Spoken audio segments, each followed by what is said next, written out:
And hello, everybody. The stream is beginning. We'll have the whole cast, or members of the whole cast, back up in a couple of seconds. Right now, Touche and the MCA lawyer is joining us. Hello, everybody. Hey, Randy. Hello. Good to hear you in person. Touche is one of our regular cast members, and since you agreed, we are adding NCR News Network to the stream in a second. You know who NCR is, I believe. Yeah. Okay. And let me hit your volume up just a little bit. Fellow Ohio boy. There you go. So Randy has agreed to come on, but we do have some ground rules. We're not going to talk specific cases. And Randy doesn't like open-ended questions, so we're not going to hit those.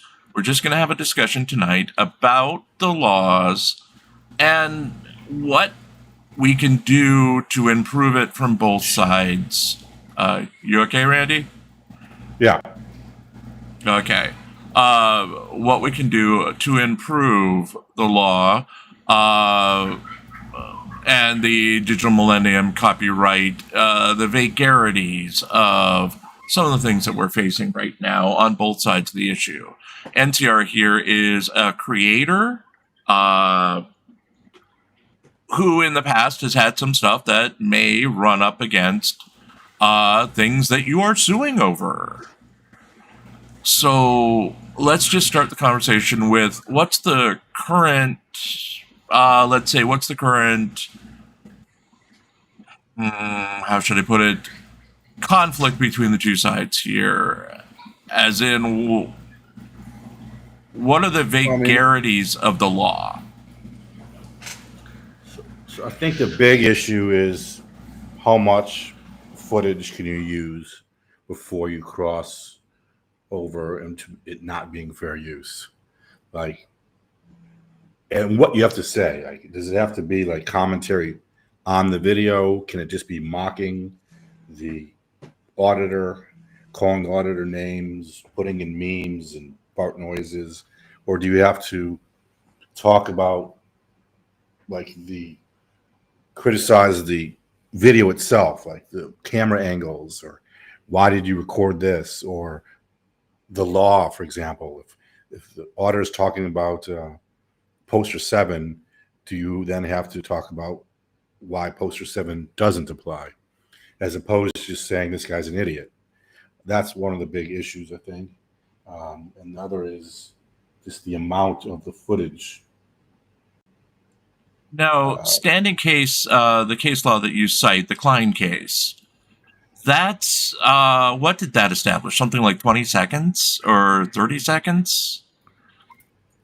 I mean, he didn't have any clips that were more than 19 seconds, but I'm not saying that that is what you have to do. I'm not saying that's like either follow Klein or you lose. That's just a good goalpost to start with, I would say. But he put in a ton of commentary and his own footage. You know, he was on camera more than they showed the Hasan Zeta footage. So I think that it's a good yardstick to start with. Can I chime in real quick on something Sure. like that? And I get what Randy's bringing up with the Klein case, because it does set, a good guideline. But I would say with the auditing videos, you kind of have to go a bit longer with them. Again, like Randy said, he's not saying you have to go strictly 20 seconds then commentary, because if we were to do that, we could edit it to make it show only the bad aspects and not show any true like highlights that need to be pointed out on both sides. So I kind of feel, a bit of length is necessary, but the commentary also needs to sync with it as well. I agree with what you're saying. I agree with that. If there's a minute scene, for example, that where you have to show both sides, kind of what, if you just only took 20 seconds, it would make it out of context. Yeah, I agree that some cases you might have to go longer. That's what I'm saying. I'm not saying it has to be 20 seconds. I'm just saying it has to be either sync the commentary, like you said, to the footage, or make shorter clips, something other than just mocking auditors and running it for. I mean, we are not suing. None of the cases.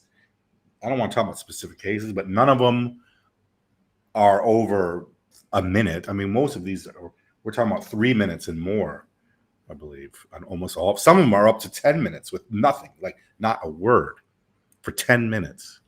Right. And, you know, that's something I've always had a problem with when it comes down to providing, as you guys have stated, a market alternative to the actual product. And that's not just on the auditor side. It'd be like if they took our content and said, here, you don't have to watch it on Jim's channel. Here's a 10-minute block. Oh, Jim's an idiot. Now here's another 10-minute block. I'd be pissed. I'd be pissed and want to take action against that. That's literally one of the challenges here. Is that okay by YouTube? Because we're kind of getting mixed signals on both sides. I don't think YouTube really cares. I mean, I don't think they're even paying attention.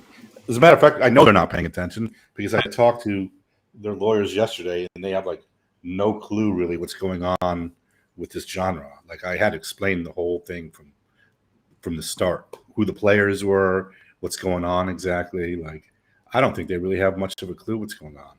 But there has to be, my point is, there has to be some bounds to fair use. It cannot be unlimited the way it is now.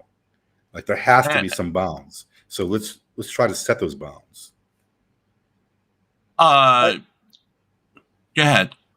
I think I got some really good advice, and I think Randy would probably agree with this.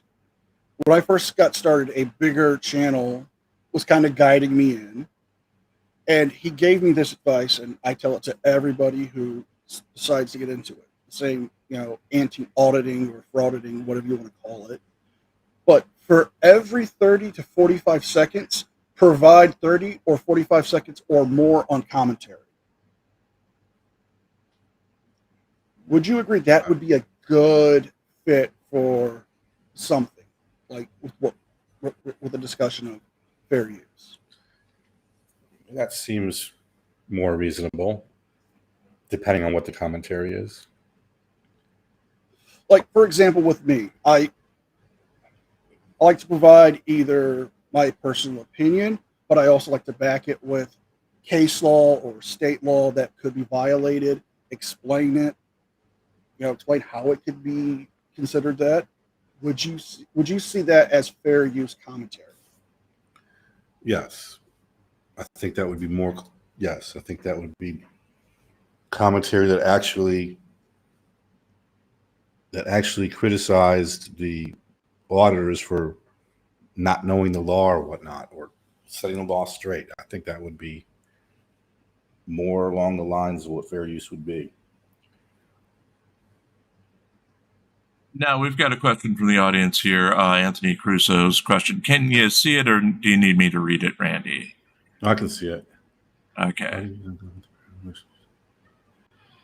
Huh? I don't even understand the question. What? How do you then go about with the paradigm risk of the U.S. government then regulating the requirements about fair use? Is that a possible situation? I don't understand. Do you understand that question? Well, will the government then come in and start regulating things? If this goes forward to the point where new law is made, would the U.S. government actually care about this? No. Why would they care? No. I also think a part of that question would also fall under, would it be a silencing of the First Amendment right of, you know, freedom of expression? You know, again, it's reaction-based content that the anti-auditing or frauditing genre is doing. But with the new laws, could it be, you know, if the government has to step in to regulate it, could it lead down the path of, you know, a temper, like almost silencing the First Amendment? And I'm not trying to leave an open-ended question. It's just something I think is part of that question. Well, the government's not going to do anything. I mean, they're not going to care. It's going to be some cases that say this is or this isn't fair use, but they're not going to like that. They're never going to amend the law over this. But it's really has nothing to do with the First Amendment. You can still say whatever you want. You can say the exact same thing that you would say about the auditors, but not using their footage. Make a cartoon instead of using their footage. Make a meme. Make your own video. Reenact it. Okay, so I think First Amendment auditors are fucking morons. Okay. And Randy, this is Pope Phil, our co-host, joining us. Yeah. Okay. I know. So I see a video of Ray Ass, and I think he's a fucking moron. And I want to use a snippet of his video because I think he's a fucking moron. And I want to use my First Amendment right to criticize and mock him for being a fucking moron. It seems to me what you're saying is my commentary has to fit within some definition of what you think is fair use. And that's what I'm not quite understanding your position, because it seems to me you're saying me using their video, if I want to take 15 seconds and spend 10 minutes mocking the shit out of him, I'm going to do that because that's my First Amendment right to do so. Mockery and criticism is the key to the First Amendment. Well, in that example you just said, I think you're okay if you can use 15. I think the more. Well, what I just maybe I don't. I'm sorry. I'm not. I may come off as hostile. I'm not trying to be hostile to you, Randy. I don't mean it that way. What I heard you say a little bit, and maybe I don't really understand the context of what you're saying, is I heard you say that it depended on the commentary, and that's the part I'm kind of focusing on. Right. So I would say. Sorry. No, go ahead. I'm sorry. I would say that.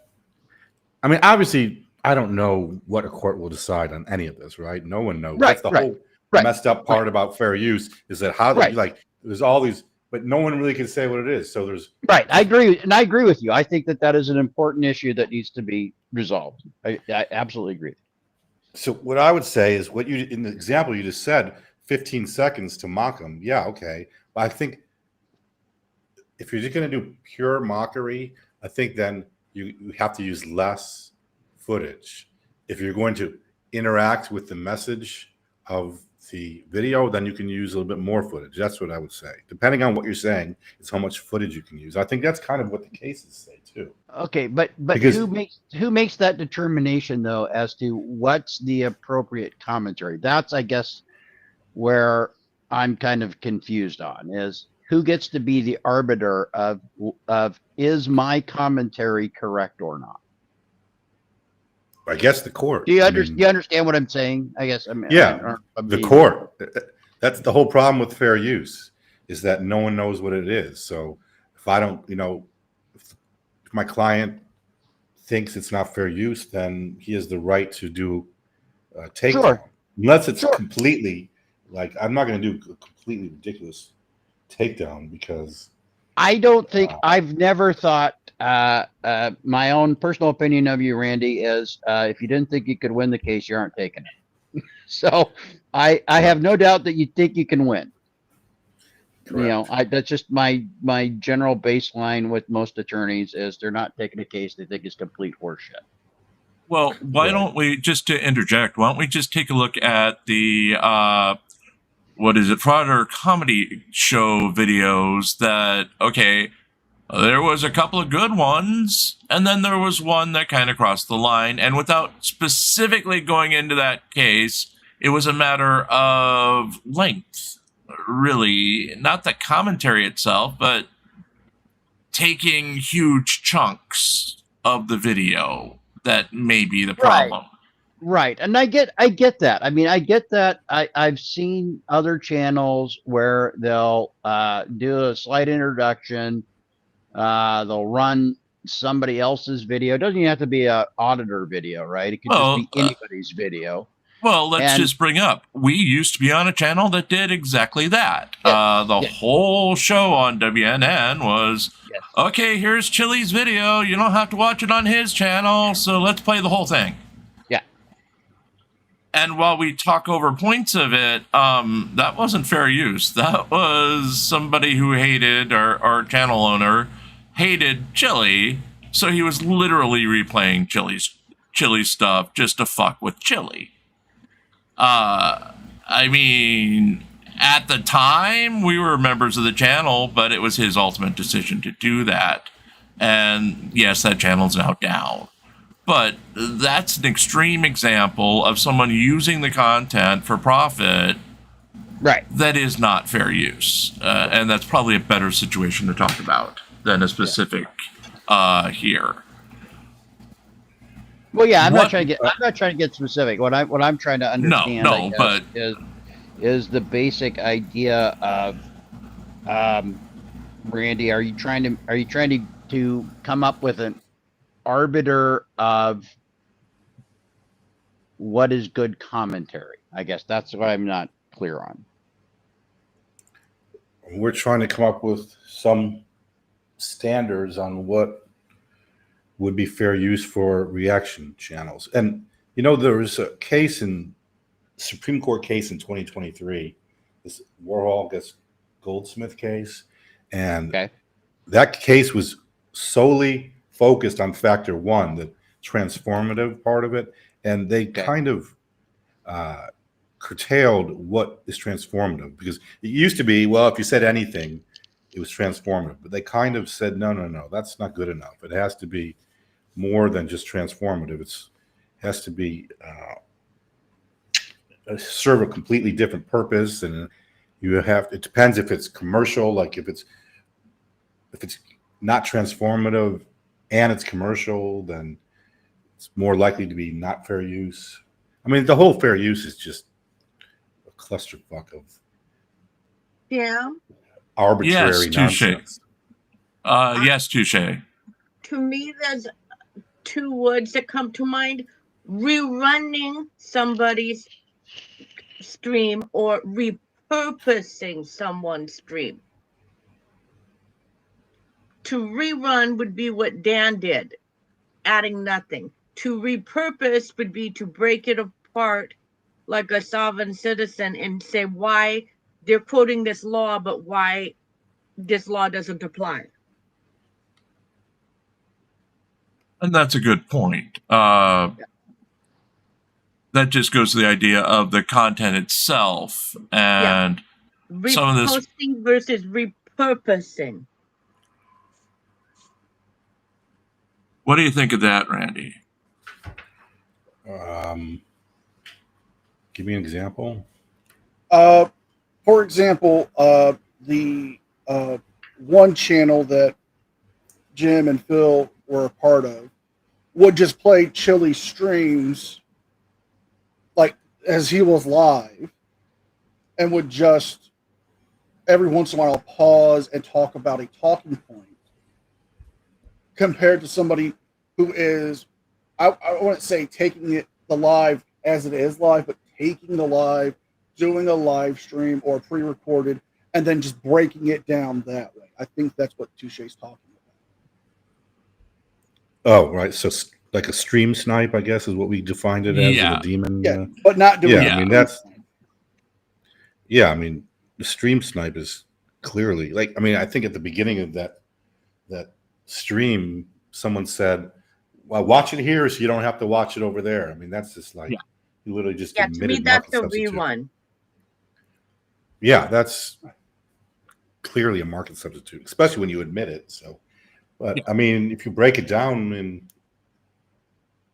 add commentary, then it's. I disagree. I disagree with you on that. It is clearly a market thing because, and this is the reason why I disagree.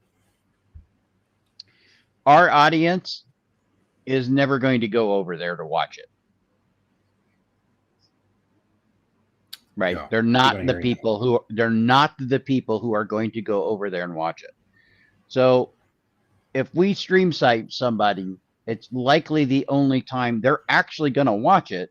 So the views, we're never going to go to that person from our channel. So I think that to me, not being a lawyer, it seems to me that that is a hurdle that needs to be defined better, because Demon's stream isn't going to go watch Chili. Well, I know people keep on saying that, but I don't know if it's actually true, because I know from my own personal experience that it's not true, because sometimes in the height of Chili, I would watch on Demon, and sometimes I'd watch it on Chili. It's depending on who I saw first, maybe like who's popped up first. Plus, if you do a search on YouTube, you search for like something like Denver Metro Audit's arrest, you'll see like not only will DMA's channel come up, but like Frauder's show will be second. So they're clearly serving the same videos to the same audience. And yes, I agree that maybe there's a core amount of people, you know, like 50, 100, whatever it is. But these people have, you know, thousands of subscribers. So you're going to tell me that there's not a few people? I mean, even if 2 people wouldn't have watched it, would have went original, and now they're watching it on someone else's channel, that's still a market. It doesn't have to be everybody. I mean, yeah, how okay, but that comes then into, you know, how are we going to quantify that? And I think the issue is algorithmically. I watch something. I don't like Joe Rogan, so I don't watch Joe Rogan. Right? I'm just, this is an example. I'm just pulling an example out of my ass. I don't like Joe Rogan, so every time Joe Rogan comes up, I tell the algorithm, don't show me those videos. But I watch a news program, and I watch The Bulwark, and The Bulwark is covering the Bromosphere, right? And Joe Rogan's on there, so the algorithm picks up, and they go, "Hey, you really like this video," and now all of a sudden, I start getting all kinds of Joe Rogan shit in my feed.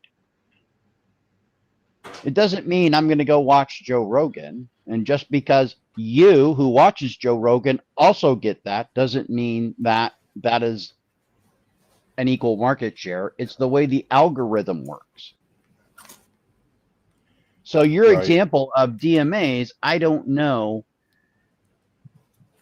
I'm just thinking out loud here, Randy. I just try to kind of piece this together here with your argument. Is I don't know that with the way the algorithm works, I think it would be how to say that you're stealing audience from them because the same videos would pop up in your feed. I'm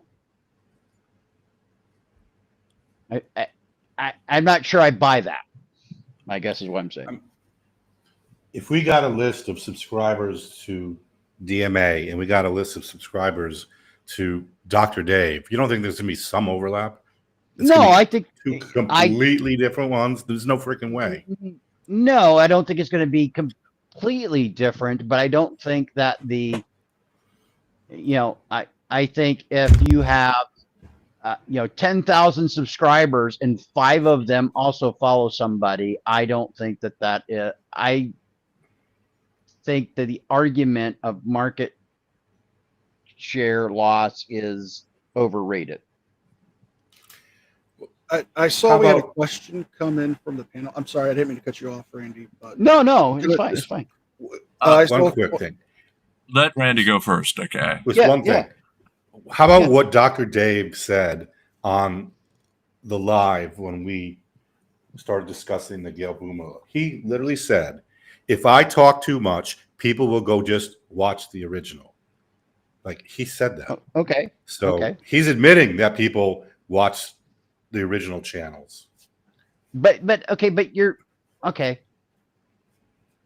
I mean, I didn't say it. He said it. Dave's a fucking moron. So there's just full disclosure. There's not much Dr. Dave love here. But okay, I'm just saying. Okay, Jim and I are fucking morons. Okay, we're idiots. So yes, I can say, our audience, if we talk too much, they're just gonna go over to them. I have no fucking idea if they're gonna do that or not. I have no idea what the audience is gonna do. I can say whatever I want to. Doesn't make it true. But then again, I'd be pissed as hell if someone were taking like this stream, restreaming it, and we're not getting the clicks and views because someone else is surpassing our clicks and views on our content. There has to be a limitation there. The restreaming concept myself, I'm not for it. What I'm doing here. I'm just trying to think it all through. Okay. Let me give you this example. How about when LIA's Fahey situation a couple weeks ago?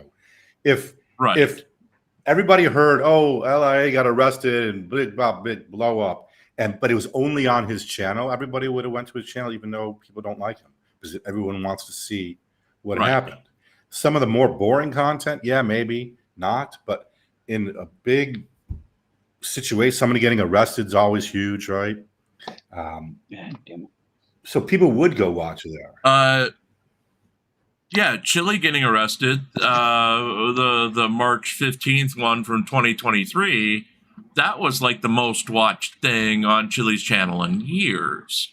When he literally was confronting police, and it goes. I mean, it's like a dramatic moment because it was still playing as the cops were taking him away. His camera was looking at the sky, and all you could hear was the scuffle going on in the background. Right. And that was a brilliant piece of video that everyone then took for themselves and replayed a million times. But the original, you had to go to Chili because everyone was so scared of Chili at the time of restreaming at that time. But Chili should still get the credit for that. Right. That proves my point that people would go to the original channel if it's exciting enough footage. Maybe not just for some plain old audit with nothing happening. Now, I can say this from being a content creator and dealing with the auditing and sovereign citizen markets. I'll say this. I get comments all the time from people saying, if there's no arrest, they don't want to watch my stuff. Meaning they won't want to watch the auditor stuff. And I just want to provide entertainment. And if I can provide some entertainment and some knowledge, I feel that's good. But I have a second channel dedicated just to talking about movies. And if I happen to, see Jim's live, or it'll start bringing up auditor videos, and that's not what that channel is set for. That's not what those preferences are set for. It's mostly I'm subscribed to, channels that talk about movies or, the entertainment industry. But I'm still getting those algorithm pulls of, oh, well, you watched this, so you might want to watch Black Art Night or Denver Metro Audits or Dr. Dave or Liberty Troll. I think it's an issue with the algorithm itself as well that really needs to be readdressed. Let's talk about your movie channel for a second. Do you think that if you posted 2-minute clips of movies on your channel, that it would your channel wouldn't have strikes like daily on it? Like they would never allow you to do that, would they? No, because that, again, I know what you're saying with that, and I agree, because I don't want to provide 2 minutes of just that. I want to also provide information with it. I might show, because I just did one on Near Dark. It's one of my favorite 80s horror movies. I don't know if you've ever seen it, Randy, but it's just, it's a horror Western about vampires. So I do show clips, and I will show clips in that with the audio removed and my commentary over some of the audio scenes. And that I will also provide like my avatar talking about different things, talking about, you know, the cinematographer, talking about parts of the story where it's leading up to that next clip. If I do show a clip, I watch a lot of these movie channels that do reviews. I see what they do, and I try to copy what is within the bounds of not going to get me a strike. But even if I do exactly like they do, like one of my personal favorites is a channel called Brain and Tenor, and whenever he talks about like a Godzilla or a kaiju movie, he'll get a copyright claim from like Toho or Paramount, even though he's not really showing a long clip. He might just show like 10 seconds or mention it, and they'll still claim it. So I think it's just a real hard thing to do, but it's just something I'm passionate of, so I'm willing to learn as I go with it, if that makes sense. See, that's my point. That if the Hollywood movies do not have more copyright protection than the auditor videos, it's the same law. It might be more commercially valuable, I'll give you that, but they do it over like 10, like you just said, over 10-second clips. We're doing it over 3 minutes of unaltered footage, 10 minutes. And people are saying what we're doing is frivolous. I mean, look at what Hollywood does. 10 seconds, you just said it, 10 seconds, 20 seconds. They don't even allow that, right? Yeah. No, they, in fact, we've gotten hit on the air for music. Someone's hummed a tune of a copywritten piece of music, and you know, just in the background, and we got hit for it, taken down until they were done singing or whatever, and then YouTube restored our feed. You know, the corporations don't fuck around. You know, they're always listening and they're always coming back. And my question to you is, what's the difference between them and a little creator like NCR or me, where we don't seem to have the same right to protect our copyrights? Well, you do, just don't have anybody to do it for you. That's why this whole fight I'm starting is because these little creators are getting screwed. So we're going to try to get the same kind of rights. Pants copyrighted. Huh? Sorry, Pants is my news reader, and we're always fighting over should it be copywritten or copyrighted, and he is right. It's copyrighted technically. It's an aside here. Sorry about that. He'll yell at me in the morning. But Well, if Go ahead. sorry, go ahead. No, I was going to say, if we're filing strikes over, like, one of the things that infuriates me is that I don't know why Hassan Zeta sued Klein over that video. To me, that video, I never would have done a takedown on that or sued over that. He must have been hourly, because that's crazy. But he made terrible law on paper. But if you actually read, I mean, if you actually watch the video, then you say, oh, okay, that makes sense. Now I see why you won.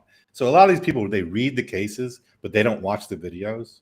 So it's like how Darcy made that video about me, and he reads the paper, but he doesn't know the story behind it. So yeah, what is on paper, it looks weird, but when you tell the story, I'm like, oh, okay, that makes sense. You know what I mean? It's the same kind of thing. Like, there's no context to it. And we do have to jump in real fast, as this is part of the GRIFFIEPALOOZA promotion. All hail the great Griffey. Thank you for paying for the GRIFFIEPALOOZA 2. All hail. I have to do that 2 more times this hour. Sorry for interrupting with that. That's just part of the deal we made to have him fund the GRIFFIEPALOOZA. We've been going at this since 6 a.m. Eastern time, so he's funding it today. Sorry about that. Well, what do you feel about the AI sites that are literally taking content word for word and just changing the video and the voice? I mean, that's obviously infringement, but that's part of the. I mean, Sorry. Go ahead. Part of what I'm trying to do is like establish some case law on the DMs. There's like very little case law. I can't believe how little amount of case law there is. For example, in the counter, it says, I'll agree to accept service. There's very little cases that litigate what that means. But like I'm about to file a motion to ask for email service. And if we can get a judge to rule that I can serve people by email because of the counter, then I'm just going to start, instead of trying to chase these people while they hide, we'll be able to serve people email. They've agreed to it. Like why, if the statute says you agreed to service, what does that mean if they don't accept service? So things like that. That's one thing. There's other things too that we're going to make law on. I got to think about them though. Anyhow. Well, as to service, now that goes back to, for at least our community, back in the day when Chile was going crazy with copywriting striking copyrighted material. I mean, he went on a reign of terror. Basically, everybody who ever used his stuff back in 2022 got hit.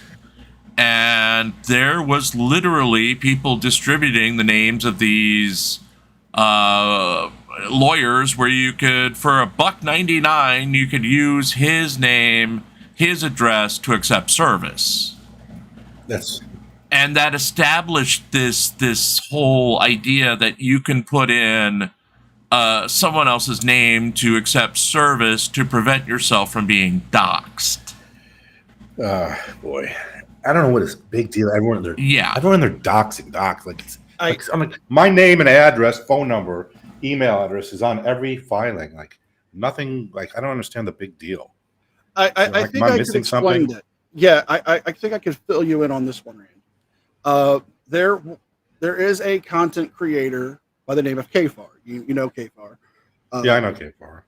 There was an incident where two of the auditors got his information from, I believe they got it from the copyright striking system, because a part of the agreement when you file account notifications, you got to submit, like you said, name, phone number, email, address. So if they do want to take it to court, they have that. The persons in question were auditors known as Broken System, Broken Trust, and Wolverine Transparency, where they went to his house to confront him. They drove from Michigan to his house and tried to provoke him into a confrontation. That has happened multiple times, not just with KFAR, but with other people who were saying, hey, here's this person, I did the copyright, I got their stuff, and they put it out there. And people have gone to their houses. They have made threatening phone calls. So I think... But at the same time, that happened without even a copyright strike. Look what Demon did to Dan. I mean, not to defend Dan, but Demon went from Ireland all the way to Wales to Dan's house and literally was streaming outside of Dan's house with Shuggy. I mean, I'm not defending Dan, but that happens even without a copyright claim or anything like that. Once your information's out there, they're going to use it. So and my information has been public since 1997 when I moved in here. It's part of who I am, is you can literally look up where I've been for the last 30 years or so, and no one's made it to my house yet, no matter how bad I pissed people off. So I don't really live in fear of it, but I can see the concern. At the same time, I don't see the same thing happening with these copyright suits, mainly because how much trouble would you get in, Randy, if that information leaked? What information? Like the personal information. The information like the home addresses. Well, I mean, the problem is when I have to put it in the subpoena. I'm not in a subpoena, in the summons. So their name and or I attach to the complaint, because you have to show the court, look, they got jurisdiction in wherever because here's his address. But under the federal rules, you don't even have to redact. Well, you only have to redact Social Security number, bank accounts, and minor children information. So there's nothing I mean, I don't do it because I want to dox someone. I could care. I mean, what do I care about if they're doxed or not? I could care less what their address is. All we want to do is file a complaint and serve them. That's it. Like doxing. I don't think any of the clients I'm representing really care about this doxing nonsense. I think it's the only one who ever claimed anything was Chili when he was out of his mind in 2022, when he was literally doxing people based on the information he got from some of these counterclaims. Chili's that most of Chili's strikes were actually pretty legitimate. Like a lot of people think, oh, these were false. No, I don't think they were false strikes. I think most of what he filed, I mean, I don't know every strike he filed, obviously, but from what I was seeing online, he took it to the he took it to the extreme of going to Twitter and posting the addresses and saying not some nice things about dearly departed, well, she's recently departed Glober mom. He literally was contacting her family members and promoting her address, and he got kicked off of Twitter temporarily for it until he started to take that content down. That was a big thing. That's where a lot of the fear comes from, is when someone starts a campaign like that in public to go after you using your real home address. Yeah, I mean, that's just some sick shit there. And I don't see your current crop of people being that crazy, but there's always that what if that's fueling the fear of some of these people, you know, of being doxxed from the legal process. And again, the $1.99 lawyers, use our address for it and they'll never know. Well, what's the legality of that? Where the lawyer himself is saying, I'll take responsibility for it. I think we're seeing that in some of your cases where you're holding them responsible for that. Well, because they're not filing the counters right. So when I'm sending in strikes now, but I send them in saying, please see the attached DMC takedown notice. I don't sign the thing with me under the penalty of perjury. That's what the lawyers should do. They should say, I'm forwarding my client's counter notice. Not, I hereby swear under the penalties of perjury that it's fair use. They shouldn't be swearing. Especially if they don't even watch. It's pretty obvious to me that some of these lawyers don't even watch the videos. And then they swear that they're fair use. They say that there's significant commentary throughout the video, and then there's no commentary at all. Like, so either if you're going to sign under penalties of perjury that it's fair use, at least watch the video and say something like it's fair use because of this, this, and this. I mean, that one guy said it's fair use because de facto fair use. I'm like, what is that? Like, you just literally made up a term. Like, so there is a way to do it without getting in trouble yourself. And if it was like a one-off counter where they said it's, explain why it's fair use, then we wouldn't do anything about that either. But when you use the exact same form on multiple counters, then you know that you're not even looking at it. You're just filing the thing to get the thing reinstated, not because you believe it's fair use. Well, you might believe it's fair use, but like you should individualize the counters to each video, not use the same freaking language. I mean, Broader Patrol did the same thing on 50 counters with the exact same language. Now, I see where Randy's coming from with this, and I do have a bit of a template set up for the generalization of when I would have to put in a counter notification, but I also add to it. Like, I have a general saying, my use of the video is for entertainment and educational purposes. But then I list off, I break it down here. I make edits of this part. I'm providing case law. If I have to cite it, I put it in there. I think it's okay to have a bit of a template, but you should always add to it just to help your argument to prove that it's fair use. I think, Randy, would you agree that would be somewhat more appropriate? Not just just a blanket template, and that's calling it. Yes, your approach is good. Yes. I I have mean, obviously, you have to have somewhat of a Well- template. Go ahead, Touche. I will call the creator Charlotte.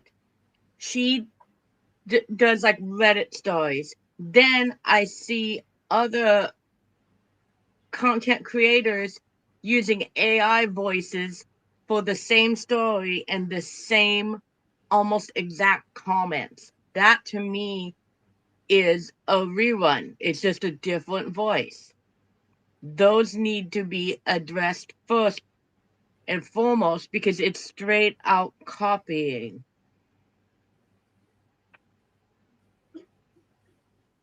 And we brought that up earlier. Is there any provisions within the DMCA to prevent something like that, Randy? No. Where they literally just take your content, revoice it, and all that. And sorry if we went over it earlier. I mean, there's nothing in the DMCA. Mostly the DMCA is mostly about the procedures for a takedown and reinstatement. So they never got around to actually specifying what you can and can't do. No. This gal Charlotte has 2 million followers. She's not small. Right. Senator, Well, Team Skeptic is fighting that right now. He's fairly big, and all these bot channels are popping up right and left just to take his old content, repurpose it, and restream it again. Now, I have to say something about this AI stuff because I think Randy would agree with me on this. With the AI stealing not just content from people like Team Skeptic or myself or Troll, but they're also stealing the content from some of your clients. Actually, I've seen it, and it's not fair use of what they're doing. Would you agree that just using an AI voice and taking large segments of your clients' videos, for example, I've seen this with Liberty Troll, I've seen it with Denver Metro Audits. They have taken large segments of their videos and are saying it's theirs because they're AI. Would you agree that's wrong and needs to be addressed? yeah, I haven't seen that though. If I saw that, we would do something about it. That'd be fun, actually. I NTR, if you have links, could you just shoot those over to Randy at some yeah, time? I'll try to find them again because I look for videos every day, and I want to find something that I can entertain people with and educate. But I will also say the name of the content creator who I got it from, and I do try to make it transformative when I do that. But when I see these AIs doing it, not only to our community but the auditing community, I find it highly offensive for both sides because, like the auditors that are going out there, they're filming their interactions, they're editing them together, and when I use one of their videos, I understand the process of you have to edit everything out, you have to retweet sound, you have to provide the commentary, you want to make sure you're providing factual information, you want to have a good counterpoint. But with them just stealing your clients and our videos, I find that just to be like wrong because they're just now saying, oh, we'll just throw an AI and it's done in like 30 seconds to 3 minutes, and they're uploading it and getting tens of thousands, sometimes 100,000 views. I'll try to get you some of those links, Randy. Yeah, I'd like to see that. I mean, I saw this. One of the auditors sent me a short. It has like 67 million views from some channel, but it's like located in Pakistan. Like, yeah, I mean, we could get the thing taken down. I think I know the channel you're talking of because I've seen a lot of them pop up, and they're just taking your guys' material, and they're chopping it up and and some of it's false information. Because I've seen the videos, I'm like, wait a minute, I've watched that video.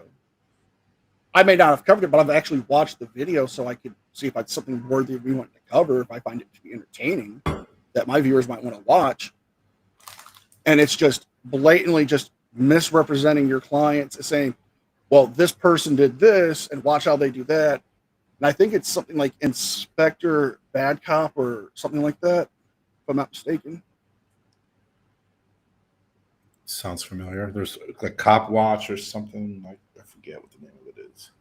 But what we need to do is get a couple good decisions on email service, and then we'll be able to serve these people via email.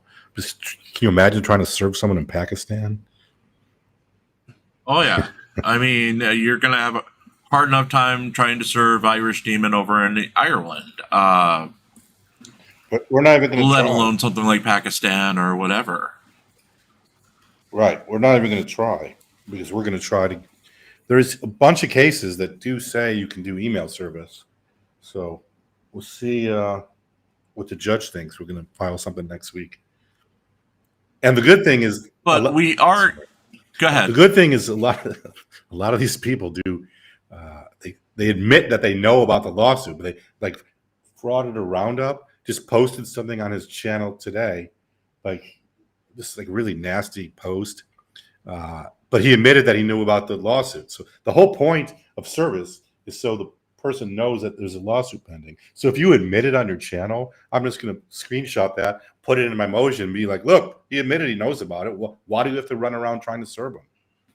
Just let me serve him by email. He's already knows about it. So. I think part of this is arrogance on the part of some of these creators thinking that, there's no way in hell that this lawsuit is real or that this lawsuit is going to go forward. But, I mean, you're literally filing real lawsuits in the Northern District of California that are going to proceed, that aren't going to get shot down immediately. A lot of people, this is never going to go forward, whatever. Well, they are going forward. I see it every day when I go do the checks. You know, as much as you may not like Randy or the creators, you can't say this isn't moving forward or this is silly and I can just dismiss it on the air. You have to take it seriously. When someone is coming at you with a lawsuit, you shut the fuck up. And don't give them the stuff that they're looking for. Like when you say, I acknowledge this lawsuit on the air. Well, like what you just said, why should you have to go track him down for service when he just acknowledged he knows the lawsuit and he knows what's in it? You know, that's just hurting yourself when you do something like that. Right. Do you agree with that? Yeah, I mean, they're making some of these people make some crazy admissions. I mean, we obviously do lives and stuff as well. So I know a lot of people say that we shouldn't be talking about the lawsuit, but it seems to me from our side, it's a little bit different than from the defendant's side. We're not trying to hide from anybody. And really, most of it comes down to a video where the judge looks at a video, the judge looks at another video. Like, it's not like there's a lot of confidential information that we have to worry about not disclosing. I mean, these are very public videos to start with. So I don't feel like there's a huge risk on our side of doing lives and whatnot. You know what I mean? Compared to other kind of lawsuits that you might be doing where confidentiality and strategy is a little bit more important maybe. But here it's like, okay, the judge is going to look at the videos. Like, what can we possibly say that's going to alter her perception of what the videos are? The videos are the videos. So that's why, like, I'm not really that concerned about it. We do have an issue going on inside chat. There's a question about some of the bluster you and Regan did on her stream with some name calling, with a controversial word. I'm not going to get into a bitch session because both sides are doing this. You know, it's pro wrestling. You guys are all mocking each other. I mean, Dr. Dave says some pretty shitty stuff as well. And we're not going to fight over who said what and what said who. You're all doing it. We could spend the rest of the time we have with Randy going over, well, why did you use that term? I realize the term's offensive, and that's probably why they said it, is to get you pissed off. I mean, and I come from a pro wrestling background. My first communities on AOL was I was running the AOL pro wrestling area, and I was talking to actual wrestlers who are masters of psychology and getting you pissed off by using words. So, folks, let's not get into a pissing match about what Dr. Dave said or what Randy said or whatever. Yes, it matters. Yes, it's terrible words, but they know what they're doing. They're trying to provoke you into that response. Well, so let's go ahead. The other thing is that it's just his character, Blackheart. I don't think I mentioned his real name on that and called him like his real name. Insulted him. It's his character, right? Blackheart. These people, like Dr. Dave, keeps on mentioning like my real name. He doesn't call me the DMC. He like, Randy Boy, and that's so. Most of what we're doing is we're mocking the characters who, Frauder Mania. He's just a character. I mean, you can see his avatar is not even really him. Blackheart, same thing. Like, and we try to once the lawsuit starts. I usually don't talk about that. Was because we announced it, but other than that, I probably won't talk about him. Like I haven't really talked at all. You're breaking up a little bit, Randy. I haven't really talked at all about Frauditor Troll because we got an active case against him. So that's part of the reason why I don't want to ever. You're still here. There you go. You're back. Okay. Part of the reason why I don't ever want to sue the mailroom boy is because then I'd have to stop making fun of him. So he's like lucky. I don't know why he keeps on thinking I'm going to sue him, but that'll never happen. And Al, that is your right. I mean, I take shots at Regan every so often, and I have founded for that because I'm sitting there listening to her live streams, and all I hear is chomp, chomp, chomp, chomp, chomp, because she's chomping down on bubblegum so loud that that's all you hear. So, yeah, I make fun of her. I have. And, it's all part of getting a reaction out of I think there's a difference between, a bit of a sarcastic jab compared to an ad hominem attack on somebody. Attacking a personality, like, I think Randy will actually find this interesting. Like, the Vince Russo WCW versus Terry Bollea case for his breach of contract. He's, Terry Bollea, aka Hulk Hogan, whatever you want to call him, sued because of the breach of contract and said that he had full creative control, which he did, for his storyline, his character, and Vince Russo goes out and cuts that promo live on our pay-per-view. Like he said, I was criticizing Hulk Hogan, the character, not Terry Bollea, the person. With what's going on between both sides, is it similar to that? You're not attacking the person, you're attacking the character that they present online. Exactly. Some of these people, we don't even know who they are. Right? The exposer, for one. Right. We have no idea who that is. Yeah, I mean, folks, I realize that we all can get personally invested in this, but this back and forth can go on for hours. You said this about me in 1976. Well, my cousin is this and that, and it's not getting us anywhere. We need to focus on the key aspects of this. In fact, that the DMCA right now is so screwed up that, there isn't case law.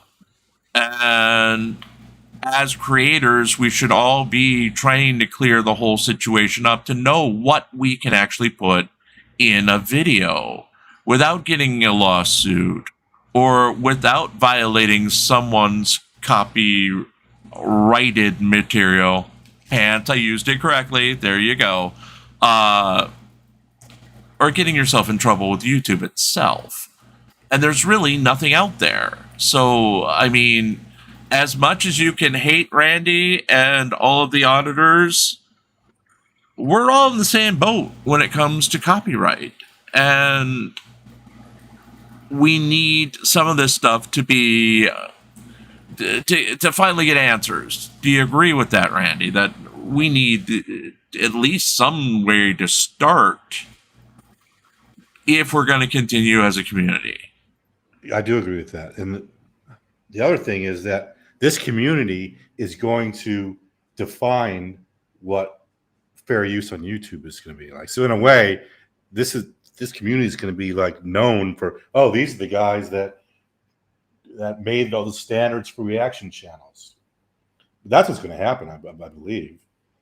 If someone actually shows up as a defendant, I mean, it's hard to litigate when nobody shows up on the other side, you know. But Now, at the end of the day, that's what's going to happen, I think. I honestly, this is my personal opinion. I think a lot of this could actually be resolved through mediation. That's just my personal opinion. I think, I'm just going to say, for example, Liberty Troll. Let's say Liberty Troll said to you, hey, Randy, there's a video NCR did. I want you to file a counter notification or whatever. And if I could respond back saying, hey, could we just, the three of us sit down, Randy be the mediator, and let's see if we could come to a reasonable agreement. If we, if we can discuss it, okay, you prove me, okay, I'm wrong, I'll take the video down, or I'll re-edit it, or, provide some kind of compromise for both sides to agree on. I think this would be a bigger issue that would be solved. That's just my personal opinion. I don't know how Randy or Jim feels about it, but that's just my 2 cents. And that's an interesting idea. But if talking about real mediation, like jams mediation, which I'm doing a jams mediation now, it's like friggin' $3,000 down and $800 an hour. It's like insane how expensive it is. Huh. Yeah. Well, no one on either side except for maybe LIA could afford those rates. $49,000 in 6 weeks, and then he goes on vacation to parts unknown. So, see, yeah. Part of the DMCA that's kind of messed up is that you can file a counter, and then if we don't do anything, then the video goes back up. So now the onus is on the auditors to do something, right? So the only choice they have is either A, let the video go back up, or B, file a lawsuit to keep it down. And if people filed counters that said, this is fair use for this and this reason, we wouldn't even file 512F claims because we'd have no reason to. If you have a good faith belief that it's fair use, you're good. You can be sued, but you'll never lose. Because there's a case in the Ninth Circuit that says a good faith belief is all you need to do a takedown or a counter. But using forms and saying things that aren't true and making up words that don't exist, that's the problem. Just saying it's fair use and here's why, like how NCR said, he has a template, but he also adds some additional material for each video. There's nothing we could do as far as 512F, as far as misrepresentation. We could still theoretically sue to keep the video down, but no attorney's fees or anything. Like me personally, and again, this is just me personally, I feel if the counter notification goes out and it upheld like how I do it, like with the template, and then I provide the subsequent material showing why I believe it's fair use, and you guys still want to say, well, can we come up with something and just talk? Like, you be kind of like a mediator just to make sure, okay, we're not going to overtalk each other. You guys, let's see if we can come up with a fair compromise. I think that would solve a lot of this. That's what I honestly believe. It's not a bad plan. They have that small copyright claims board, but you're only allowed to file a certain amount of claims a year, like 10 or something. I don't know. But I think it's for anything under $30,000, but it's not like mandatory. So the creators could say, no, I don't want to do that. But that would be an alternative also.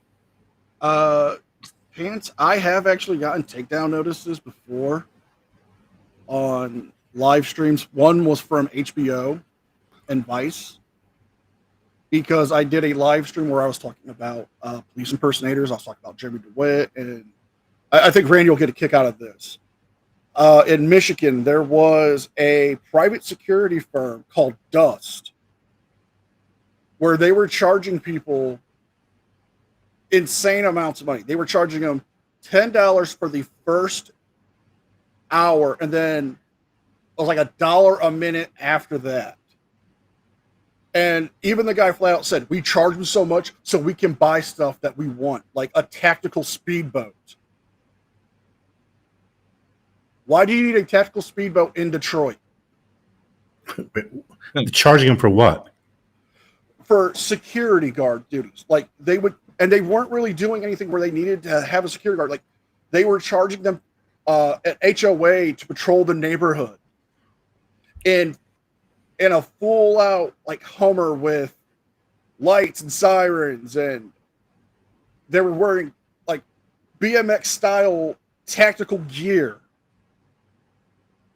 And the guy was putting out these horrible self-defense shorts saying, you know, you could grab the firearm by the slide and it won't fire. Well, what if it's a revolver? What if it's hammer, cylinder based? You're not going to stop that. Or, it's a 5-on-1 and your whole plan to defeat them is to spin them around in a circle so you can get away from the group.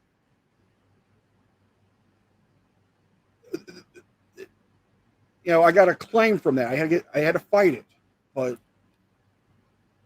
I think stuff like that is just silly. I filed a counter notification for the takedown, and HBO and Vice, they didn't file anything back. They didn't take me to court. They just said, okay, let it go. I had to wait the 30 days, but it got reinstated. Well, with me, it actually goes back to something Pants did on the air. It was the humming the tune that we immediately got a notice saying you cannot use that because it resembled the original song too much. And they were trying to take the 6 cents we made off the video. I mean, it was a stupid ass fight. I just removed the segment and they got rid of their claim. So, I mean, it's just one of those things that, if they come in, we specifically pay for a license for the music that we play. That's one of the things we did when we established this channel was I'm doing it by the book so no one can actually come after me. And I know that the Drunk Girl videos are kind of questionable, yes, but we'll deal with those down the line. But yeah, Pants, yes, you got us in trouble once. You were naughty. Jim? The other thing, yes, Didn't we Tuche. also get in trouble when our little songstress sang a song?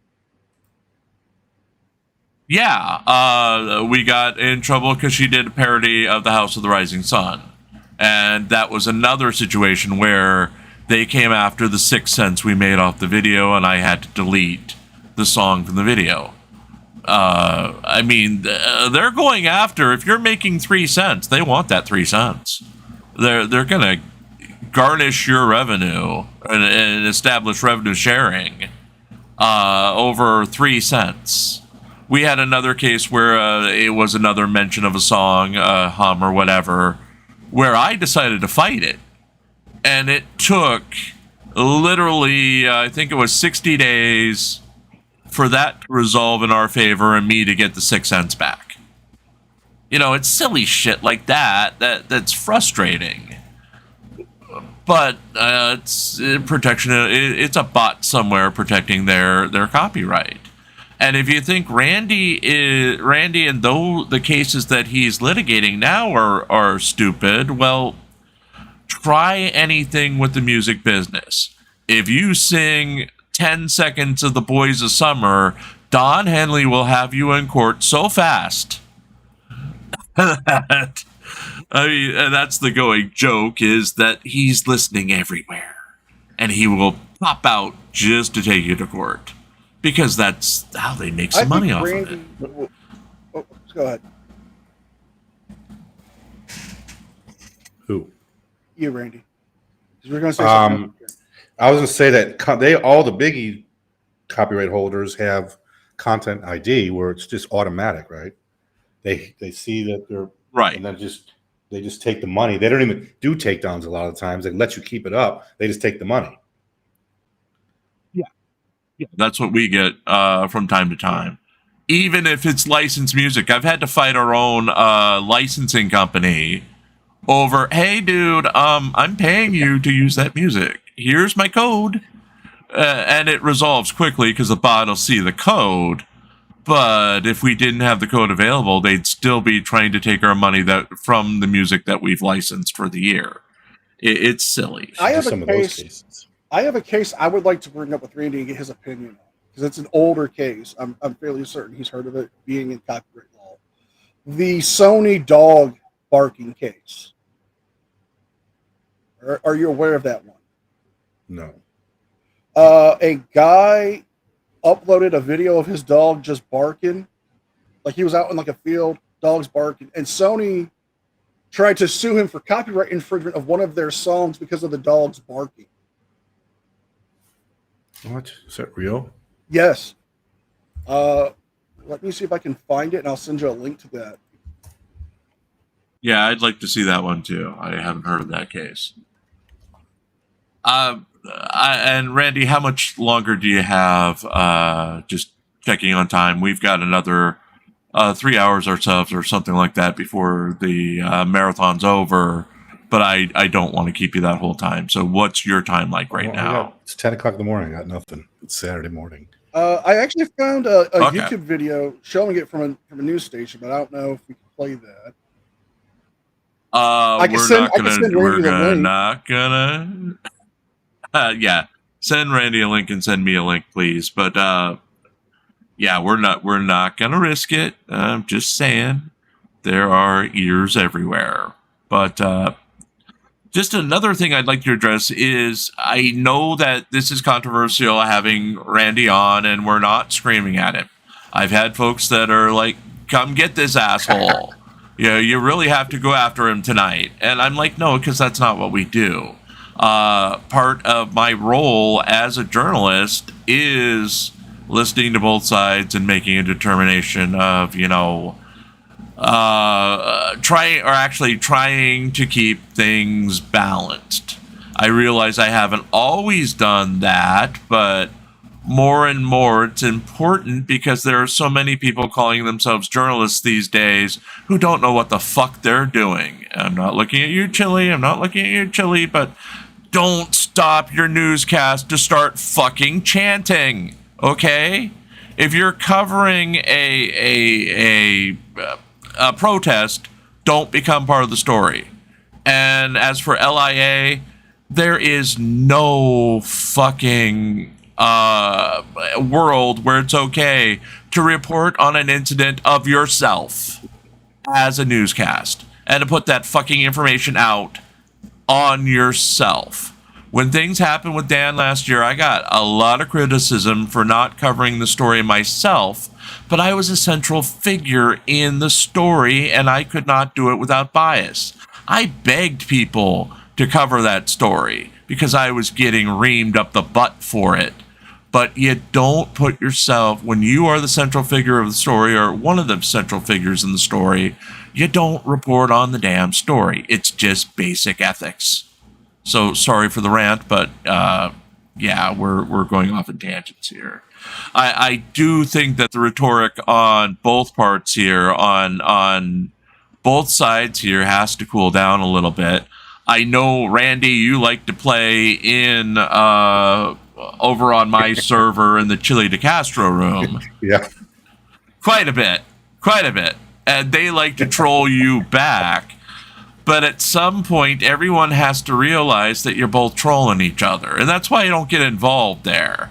Every so often I just poke my head in and go, oh God, what are they doing now? But, I mean, we have to back down a little bit. We have to all just kind of, you're trolling, he's trolling. You can't get upset over trolling because neither of you are really serious about more than pissing each other off. Is that a fair statement?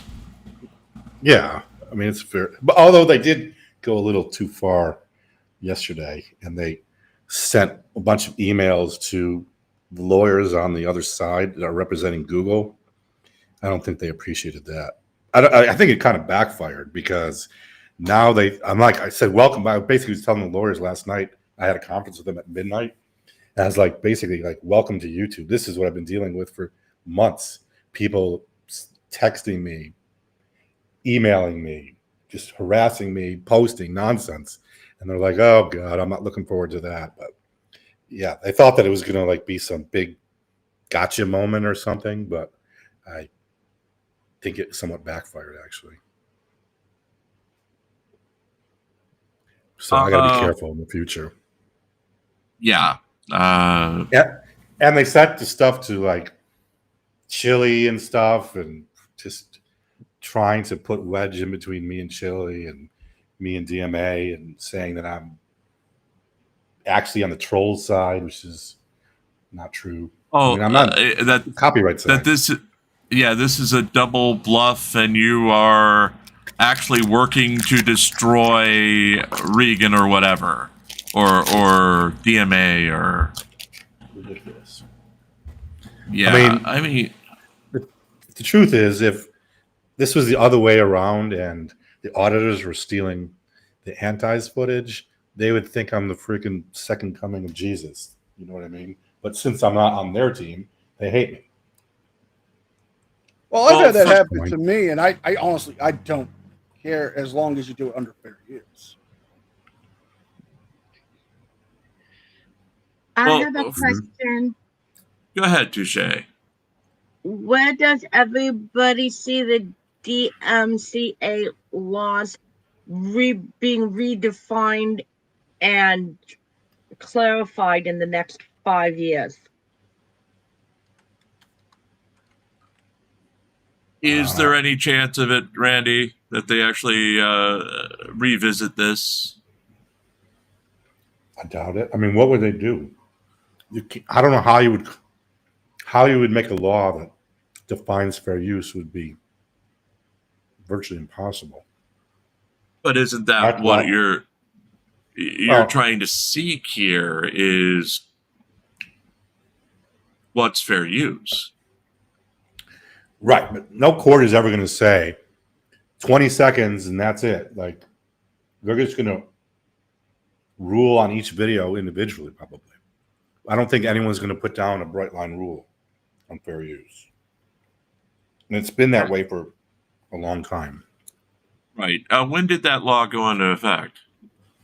Well, they had case law before the 1976 Act that got codified in the 1976 Copyright Act. People keep on saying it's the 1976 Fair Use Act, but there's actually no such thing as that. And it was part of the 1976 Act. And fair use itself is a concept, not a law, isn't it? Well, it was a concept. It was a case law concept that got codified in Section 17, Section 107, with the 4 factors in 76. So now it is a law, but it's not. It's just a concept of it. I mean, it's a law, but it's a concept. Judy points out, "I'll know it when I see it." The famous quote about pornography. Yeah. Yep. Exactly. Oh, no, it crosses the line. But again, as a creator, sometimes it's frustrating because, like, because I bug you when you're around at 2 a.m. for a quote, you know that I'm up every day, literally 7 days a week, working on stories when I probably should be asleep, just so I can get them to pants to read them, and so we can get an actual newscast out every day. I'm working my ass off. And I'm not making a lot of money. Our channel's not huge. We're barely breaking even on what we're putting out, and I will admit that we are starting to get more of an audience now that we have a lot more news coming in. A lot of that's related to some of these lawsuits. But I work my ass on an article and then into the video, and we research it and we do everything to get that story right. And then someone comes along and a bigger channel just plays the video that we were just reviewing in 10-minute chunks. This guy's an asshole. 10 more minute chunks. He's an idiot. You should spam him or something. And they get 10 million views on it. Well, I'm struggling to get 1,000. And sometimes that just, I mean, what the hell, man? That's just lazy. But at the same time, YouTube is set up to reward them for it because they're a bigger channel. Jim, I sent you a case law. I thought it was the right one, but it's not. So disregard that one. Right.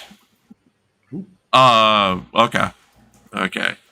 But I did find one similar, though. It was Atomic Dog versus somebody for copying the chorus from the George Carlin song. Not George Carlin, but George Clinton.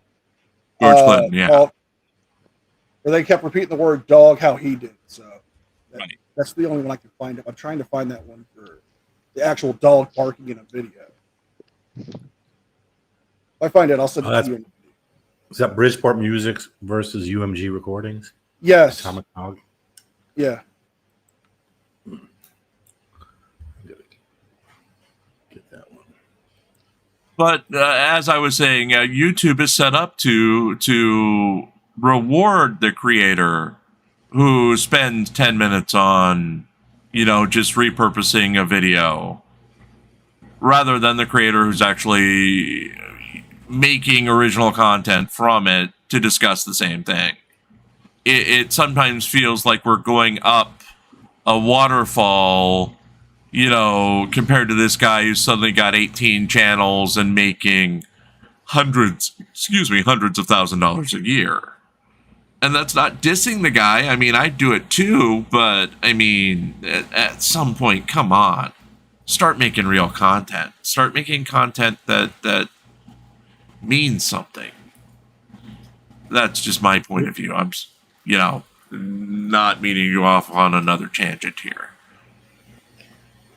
One thing I've learned about YouTube is they have no idea what's going on their platform for the most part.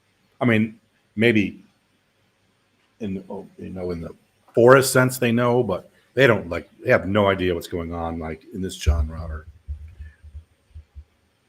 I mean, they don't even know any. I was talking to them, who, what? We don't know any of these people. Why keep on mentioning Dr. Dave? Or I'm well, you got to know the players if you want to know what's going on.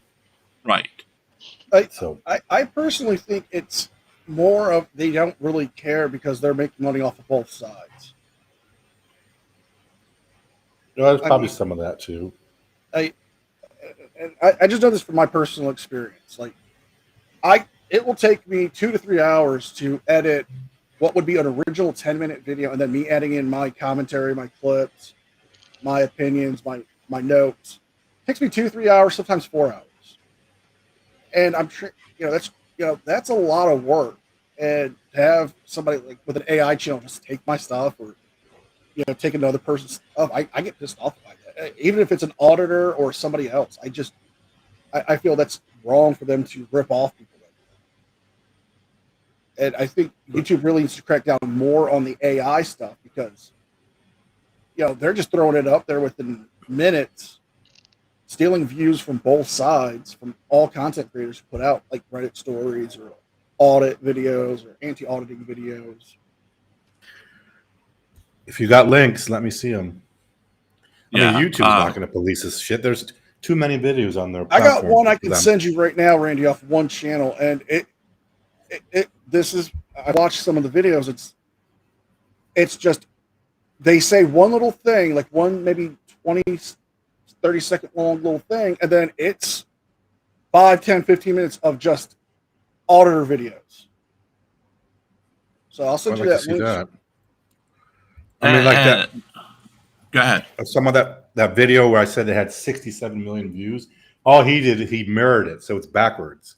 Like the video. So if he was sitting on the right side, now he's sitting on the left side, and that's the only and then in the counter he said, "Oh, I completely transformed it." That's all he did was mirrored it. Yeah, there's like not even a word of commentary. He doesn't say a word. Where do you think this is going to end up? Ultimately, is YouTube ever going to care? No, I don't think YouTube's going to care. I think they will do whatever the court tells them to do. I don't know. Maybe I'll get disbarred. That's what everyone's saying. Dave's filing bar complaints against me. Everyone's filing bar complaints against me. Like it's like suing filing complaints against a lawyer for filing lawsuits. Like that's literally what I do. It's like I'm doing my job, and somehow that's an ethics violation. Randy, I sent you a link to that channel on Discord. Well, Randy, I hate your guts, and I wouldn't want you disbarred. So you can feel the love in the room here. Yes. But I mean, I pray for your soul, Randy. I pray for your soul. He's a lawyer. He doesn't have one. Remember that. That's part of the ceremony. I know. That's when they get together and paddle each other in the secret room. They offer those up to Kumbaya, and that's it. So, kidding, folks. Kidding. Come on. That's. I will say this. I would like to take this opportunity. I apologize. I lost audio for a while, so I couldn't participate.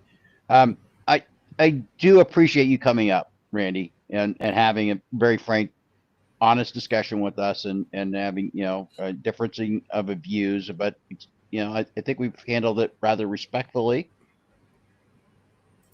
So I appreciate that. Very generous of you. Thanks. And we did time it. You got to give us props, because this is one interview you've done in the past 3 weeks where it's not 1 a.m. your time.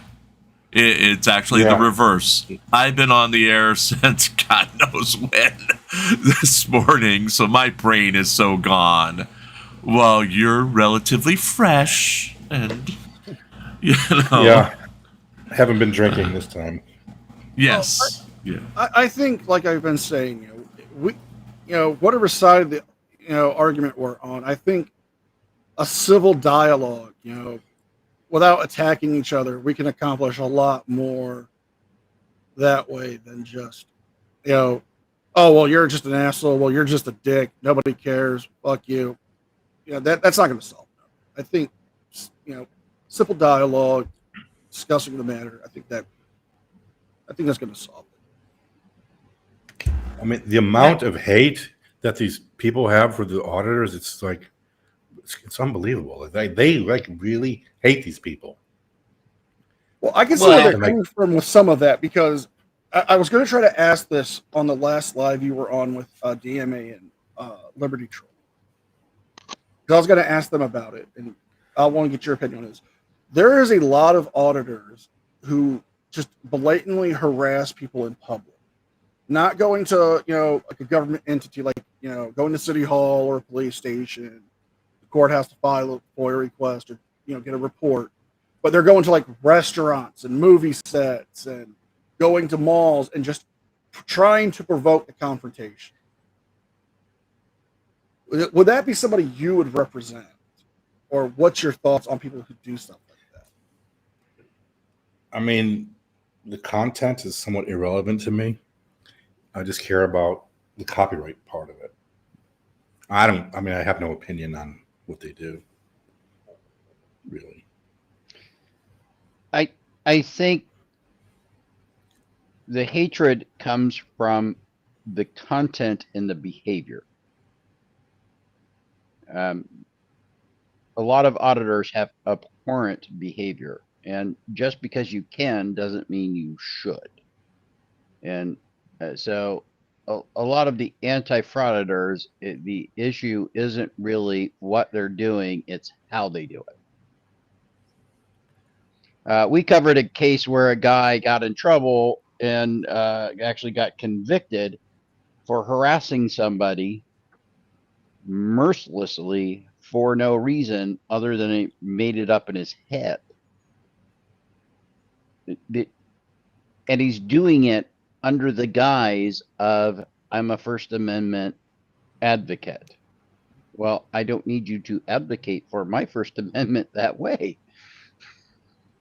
You know, so there's points on both sides. I get it that there is viciousness. There is also viciousness on frauditor's side, especially when it comes to public officials and treating them as if they aren't human beings.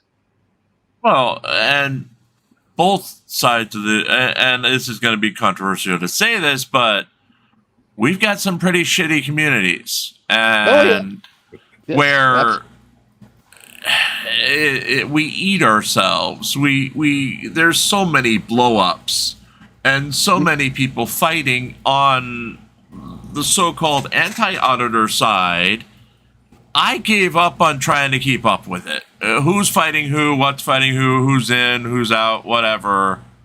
There's so much hatred for ourselves, and I see that over in the auditing community too. There's always Angry Vet fighting somebody, or there's always Lane Myers fighting DirectD, fighting whatever. It's just, it seems like people fight to fight a lot of these times, or people fight like, I'm sure someone's going to take this whole stream and, well, Jim's on Randy's side, or, well, Jim hates the First Amendment. And no, we're just having a discussion here. And sometimes you have to understand in context what the discussion is, and you can't pass judgment on someone for just discussing things.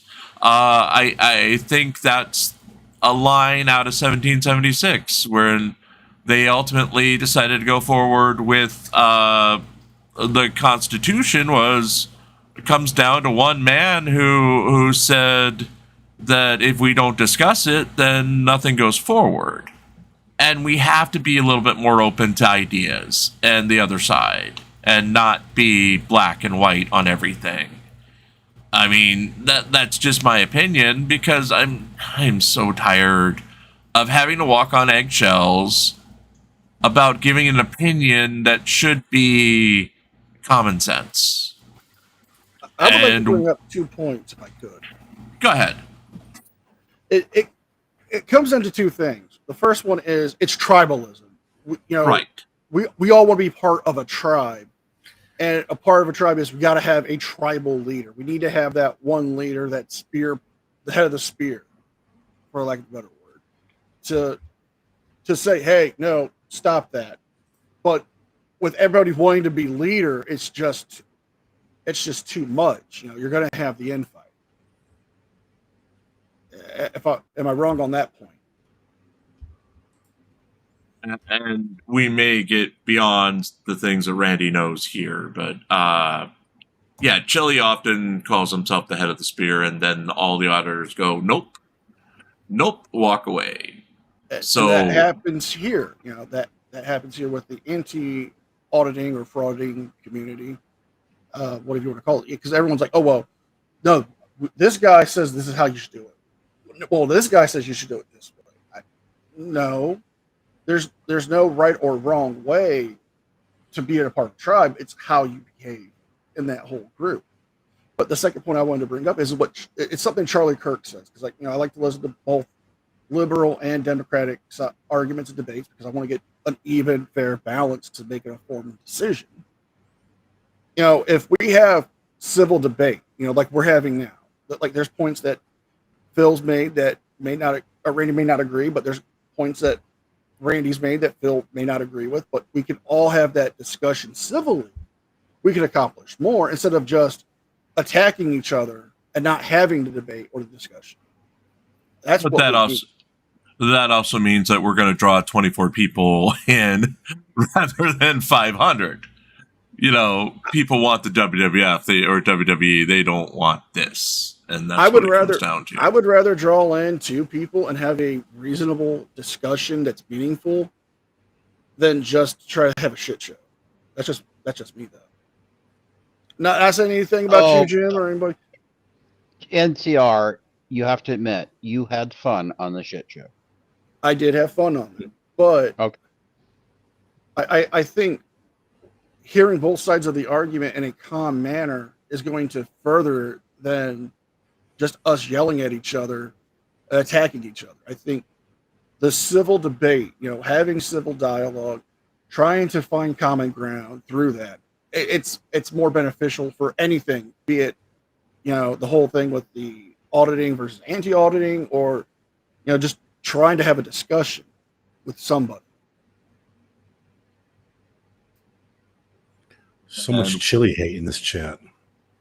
Oh yeah, because He's earned it. He wished bone cancer on us. yeah, but so did Randy. Children. Yeah, so did Randy. So No, did I did Randy. not. I did not wish both You death. joked it. I know you joked it, but oh my God, that. Well, Chili, he actually meant it. He actually said he wasn't joking Yes. about it. He actually meant it. That Yeah, he it was wishes- not. It was not a joke or a mock or anything else. He actually legitimately said, "Chili has earned his hate." I mean, I think from his perspective, a lot of people were attacking him, stalking him, and he was at his wit's end, and he just. They weren't though. That's the whole thing. Is they weren't. Yeah, He believed Chili. it. We'll And- just give you an example. The other day, Pants found out Chili's big thing in one of the lawsuits was that the masshole troll mafia was stalking or hunting him like a great white shark. Well, you know how they were hunting him? He wasn't careful, and he literally had his phone up showing the landscape around him while he was driving, and you could read the street signs. He did the same damn thing the other night when his GPS was going off, telling everyone exactly where he was. He said, well, I'm in this city. And then it was saying, turn left on this street. Turn right on this street. Come to your destination complete here. So he does need to be more aware that, people aren't actually tracking him. He's literally putting this shit out there himself. And he needs to be more self-aware of it.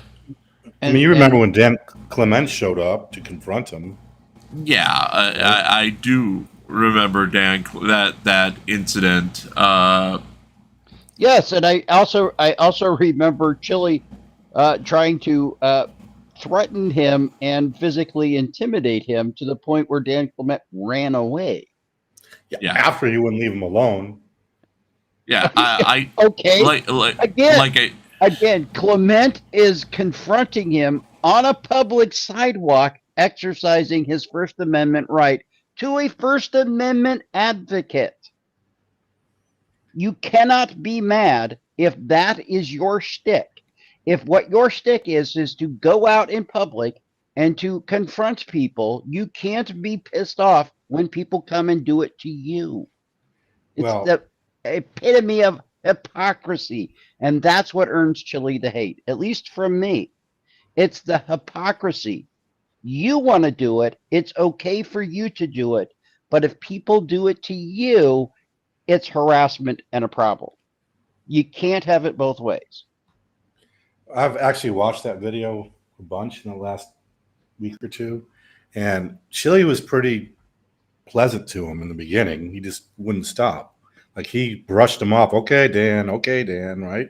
In the beginning, and then he wouldn't leave him alone. So he Have you watched Chili do it to other people? Have you watched Chili's content where Chili does the exact same thing to other people, where other people try to walk away, to disengage from him, and he continues to harass them?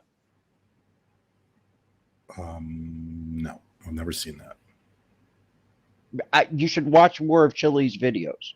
Well, to his credit, Chili has stopped doing that in the past year since going to jail. He has changed his tune, but right now he is going back to auditing, and there were in his most recent audit, which was also the coverage I was stating that Chile shouldn't be both attending and reporting on and taking part in protests like that. He's got to choose what he's going to be. He is going back to some of the old ways of approaching police officers. He's getting back into the groove of the old Chile, the old non-boring Chile, but still the old often inappropriate Chile, where he's gonna end up doing himself more harm than good, but at least people will be entertained by it. Now, there is something I would like to bring up about Chile, and I really want to get Randy's opinion on this, because Chile has claimed that he's running for governor in all these different states. You know, essentially making it known that he is going to become a public figure. He's announcing that he's a public figure, that he's an actor, he's an activist, he's all this stuff. Wouldn't that leave him open to more critique and ridicule when it comes to his videos? With him saying that he's a public figure, he's a... I don't know that it has a place in fair use. I'd have to research that more. And some of this is out of the scope, Randy's scope. Randy is a copyright lawyer, he's not going to be able to comment on everything that Chile is doing. And we should not hold, and I will put that disclaimer out, you shouldn't be holding Randy responsible for everything that Chile has actually ever done. Oh no, I'm not holding Randy accountable for that. I just wanted to get his opinion. I'm going beyond you here. I realize that anyone defending Chile in any way, shape, or form has the albatross of Chile's baggage. And that's often not fair, but it does come with the client at times. Everyone remembers everything in this community and in the other side, you know. Sad but true. But you should be aware that Randy doesn't know everything that Chile's ever done in his life. You know, he's not being paid to monitor everything like that. Right. That's so some of this is beyond his scope. Though I know a lot of what he's done, but not everything. right. And I've been watching him for a while.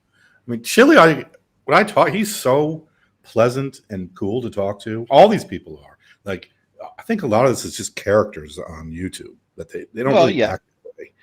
So yeah, like when you talk, everyone's like, how can you deal with Regan? Regan is so pleasant. DMA, I talk to DMA all the time. He's very, very pleasant. Liberty Troll, all these guys.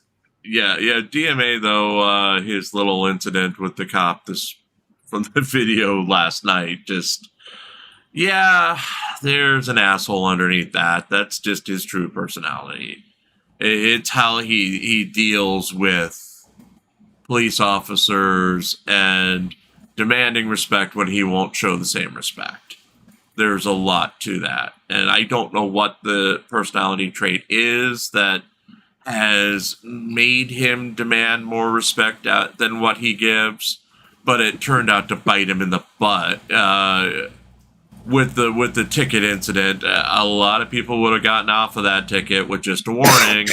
Had you been a little bit nicer to that cop, rather than getting 6 points on your license and a $600 fine. All I'm saying. You need to highlight Pants's comment. Which one? It'll stand out. Except Phil, we have it on good authority that Phil is just as much an asshole in real life as he is online. Yeah, that's true. That's true. Yes, that is true. That is true. That's Yep. Honestly, I think this whole thing is, you know, like Jim said, it's a wrestling show. It's a promotion. I mean, it's no different than, you know, Steiner math or, you know, cutting a promo. It's all it is. It's kayfabe. It's getting a reaction to get clicks and views from a lot of these people. And you can see it. You can see that. Why do you think that they pick targets like the post office? They don't give three shits. It's been litigated to death, or litigated in the field of the auditors that, yeah, Poster 7 says whatever the fuck Poster 7 says. You have the right to film in the lobby. You can, they go just to piss someone off so they can get clicks and views. They are not as bad as LIA, who literally has the lawsuit in hand, has the GoFundMe set up. He's done this twice now. And the live stream titled, "I've just been arrested," and then he goes and gets arrested with the lawsuit in hand, the GoFundMe set up, and everything like that. And you're like, what? Didn't he just stage an arrest to make some money? And what's worse is they're just throw money at him. He's close to, I didn't check it this morning, but because we were on the air. But yeah, he's closing in on $50,000 from the past 6 weeks for an incident that he could have avoided just by calling the guy for comment, rather than walking down a private pathway and confronting the guy at his home in a story that he shouldn't be reporting on himself anyway. But that's another rant. But it's YouTube. I mean, that's the whole point. Yeah. You know? Otherwise, like, who wants to watch a bunch of boring shit? That's yeah. Well, maybe me, because I'm just that much of a sociopath myself. Well, that's my whole channel is boring shit, and then we talk about it at 8 o'clock every night. You know, yeah. I'm lucky to get 2,000 views on something, sometimes up to 8,000 views if I promote it. If I pay $20 to get it promoted into the algorithm, then I make my money back. Yay! Yeah, I abuse myself by watching horribly bad movies. Well, that is my life off of YouTube. The but worst of the worst. You have that bourbon. Yeah, you have the bourbon. You can escape it. Yes, my beloved wife has a bottle of bourbon. Yeah. Randy, he married his bottle of bourbon on air the other week. So that's what you're dealing with here. It's good. It's good bourbon. It's good bourbon. Bourbon. But everyone gets the joke. I'm not really married to a bottle of bourbon. It's just, it's just a bit, Me on YouTube versus me off YouTube. There's a big difference. Maybe not too big, but there is a big difference where I'm more inclined just to chill out with a good movie, or in my case, a bad movie, and just have a good laugh. Maybe have a drink or two. I separate both, and the online personality versus the real thing. That's something I think a lot of creators need to work on. Another issue I just thought of. You ever wonder how these people are getting the videos in the first place? Like, how are they getting these auditor videos? How are they downloading them? How are they getting them to transform them in the first place? Thank you, Cecil. Hold on 1 sec, Randy. We just have to read these. Thank you, Cecil, for the 10 gifted memberships. They went to Nerd Girls Jen, Alice McKinney, Valley Ken, Betty McCauley, Killa Milla, Jellybeans. Jellybeans, happy birthday. I realized we forgot it was your birthday today. It's Tammy. Oh, can I? What's that? Ask Randy for permission first. Is Jellybeans in chat? No, I don't think so. Killa Milla and Tammy Tanky. Perry T received one, Jason D received one, and Kylo Ran. Sorry, thank you for noticing, Ethics. We appreciate that. Well, I didn't ask for them, but dude, we got them. We have to make money somehow, Ethics. That's just part of basic survival. Thank you for attending. Yeah, thanks for the engagement. It actually helps us. Austin we was hoping he caught that Stathel caught a fish. well, we just got 5 more. Thank you, Sathale. Cast Graphics, Vicky Johnson, Meg M, Linda Applegate, and Uncle Dan's Vintage Vinyl. Thank you again. Ooh. But we've got to make money somehow, dude. I mean, this is essentially my job.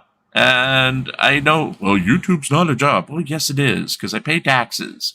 And most of my life is dedicated to putting news stories out. And I can see where the auditors are coming from in the fact that they put so much work into it. As much of an asshole as DMA can be, he does have talent in his editing when he's actually editing, you know, and putting that stuff together himself. He's not like someone who just hires an editor and, you know, never touches the stuff. He actually is pretty creative, even though he's an a-hole. Again, sorry about this. We're just going to read them real fast. Thank you again, Sathale. Carolyn Johnson got one. Alan Eyes got one. Blind Archer, PVS, and Ted Gibson. Ted Gibson always gets one monthly. I don't think he's ever paid for a membership. So he's that guy is the guy you take to the casino and place a bet for you. He's always getting the free memberships.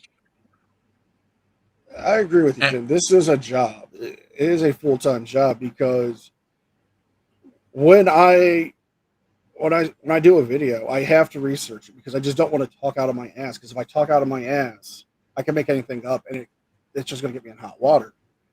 If I look up a case law, I want to look up what the case number is or state statute.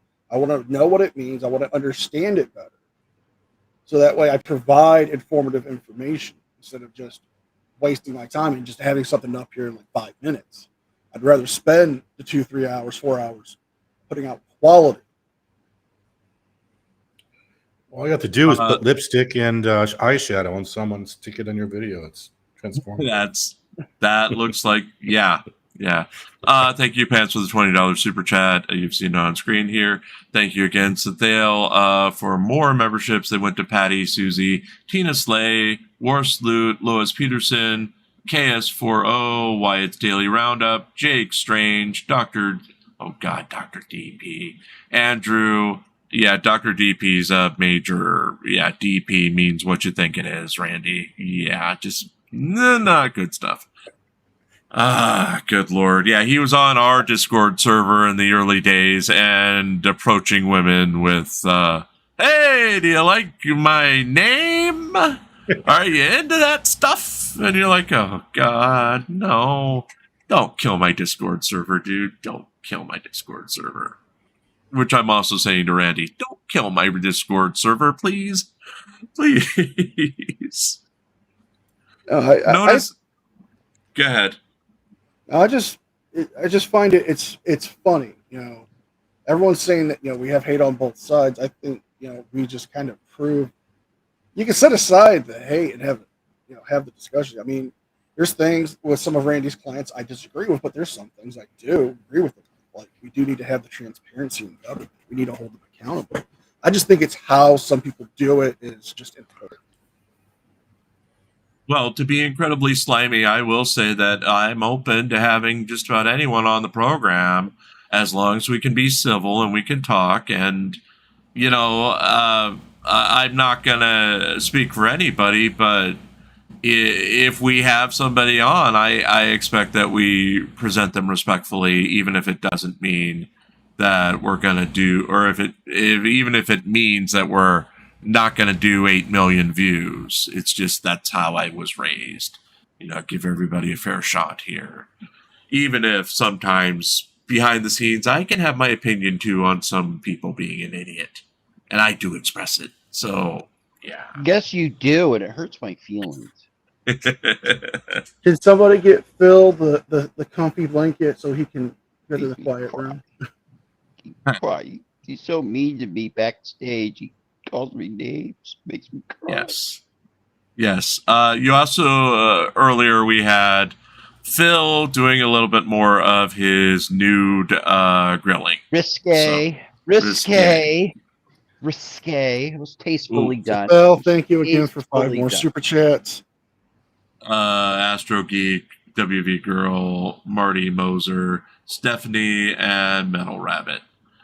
Now, Jim, earlier Yes. today, 2 people sat in a room in Alaska and talked, and it was more than people hurting other people's feelings. Yes. And that's You have to something that. learn how to be an adult. No, I don't. Take that back.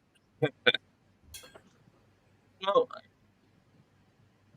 just bringing us back onto the subject, and I don't know where all these lawsuits are going to end up. And with YouTube being the way it is, do you think that anything is going to resolve quickly on this matter, Randy, without going into details of your lawsuits? So it seems like the hardest part of this right now is identifying and serving these people. Like, once that happens, it should start moving fairly quickly. But I mean, how long has it been pending? What, 3 months almost, and we can't even get anyone served after they all agreed to be served. And I mean, we don't even know who's the channel owner in some of these cases are. So Now, hopefully how it'll do start you, moving. I'm just recalling a couple questions that we have been asked. How, well, obviously we've addressed this already, but you're not out to stifle free speech, are you? That's an open No. question. I know you don't like open questions, but you're not in No. this to be the thought police, are you? No, I could care less with what people are saying. Is we prove that even with that frauditor comedy show, she made like a really good example of what I think most people would consider a fair use video, criticizing DMA, but we didn't do anything about it. Look at all the videos that Dr. Dave is making about me. I've never threatened me personally. I've never threatened anyone to sue them about what they're saying about me. I don't care. Say whatever you want. As long as you're not like saying something crazy like I got convicted of like SO or something, or SA. Right. What is it? SA. Whatever. Yeah, Pants refuses to. Yeah, it's. I used to have AI. Sometimes AI was easier because they don't talk back to you, but I use the YouTube terms for certain things, like unaliving, and Pants is no. I'm not saying that. I'm not gonna say that. Let's find another way to say that without saying something stupid. And I'm like, okay, I'll reword it how you want to. But YouTube, if you say that topic, which they call unaliving, you have to be a little bit creative, or else you are not going to see anything in the algorithm. That's from experience. And that's the silly thing about YouTube, is they're concerned about stuff like that, of making everything so advertiser friendly, but then they turn their backs on blatant use and reuse of copyright or copyrighted material. It doesn't make a lot of sense, because those videos that are in violation are still getting advertising and still making them money. Well, there's no way they could keep track of all the videos. How many videos are uploaded? I just read some crazy statistic the other day, like how many thousands of videos are uploaded every minute. It's like some nutty statistic. There's no way they can monitor it. That's why the DMCA's there. That the people fight about it. They don't care.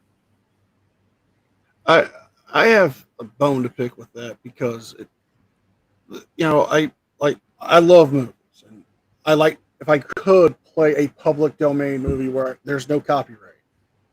I have had people come in with copyright complaints or strikes or takedowns on something that is blatantly known to be a public domain movie. And I just find that to be, silly on YouTube's end, that they're not upholding like stuff that's public domain, but yet a music company hears 5 seconds of a song. So I got into this whole YouTube thing. I actually represented a bunch of channels that only post public domain, and they were some of the first channels on YouTube to do this. Cartoons like Bugs Bunny, Popeye, and literally would fight every day with the supposed copyright owners about whether or not it was in public domain. So if you have that public domain stuff, I would love to do that too. Well, Like- our old channel, WNN used to do that. There's actually, I don't know if it's a scam or what, but there are lists of movies that are out of copyright, including some really big movies in certain countries. Like he was in Wales and he could get away with playing some of these big movies because the copyright was expired in that country.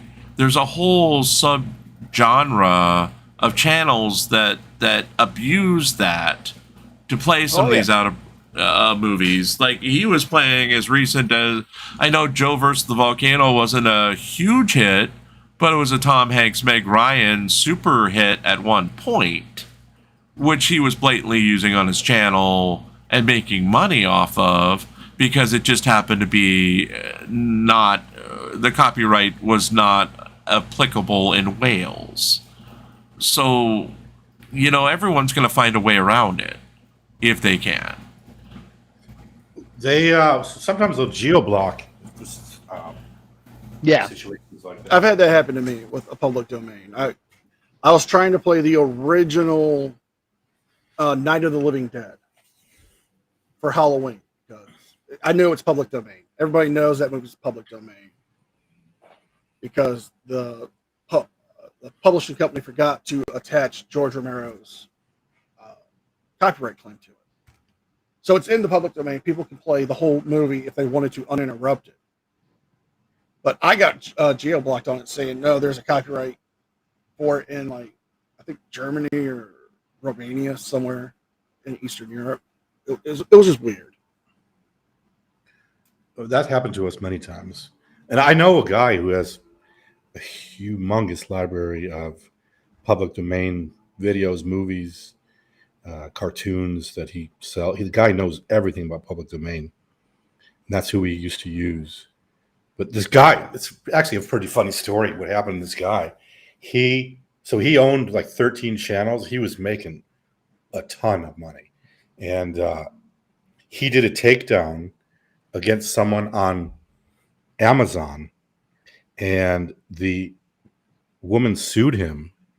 And he started sending really nasty emails to opposing counsel. I was representing him for a while, sending emails to opposing counsel, sending emails to the judge. He got charged with like interstate threats or something, and he's probably going to federal prison, which all started over a DMCA takedown. Yeah. I mean, it's all public information. This just happened recently too. Like, And that's part of the reason why some people are more concerned about the doxing is maybe your client won't do it, but you don't know what their followers are capable of. You know, they feel like if they're going after them and they're trying to fight it, they'll just their mind might be, the heart might be in the right place, but the mind is not functioning properly.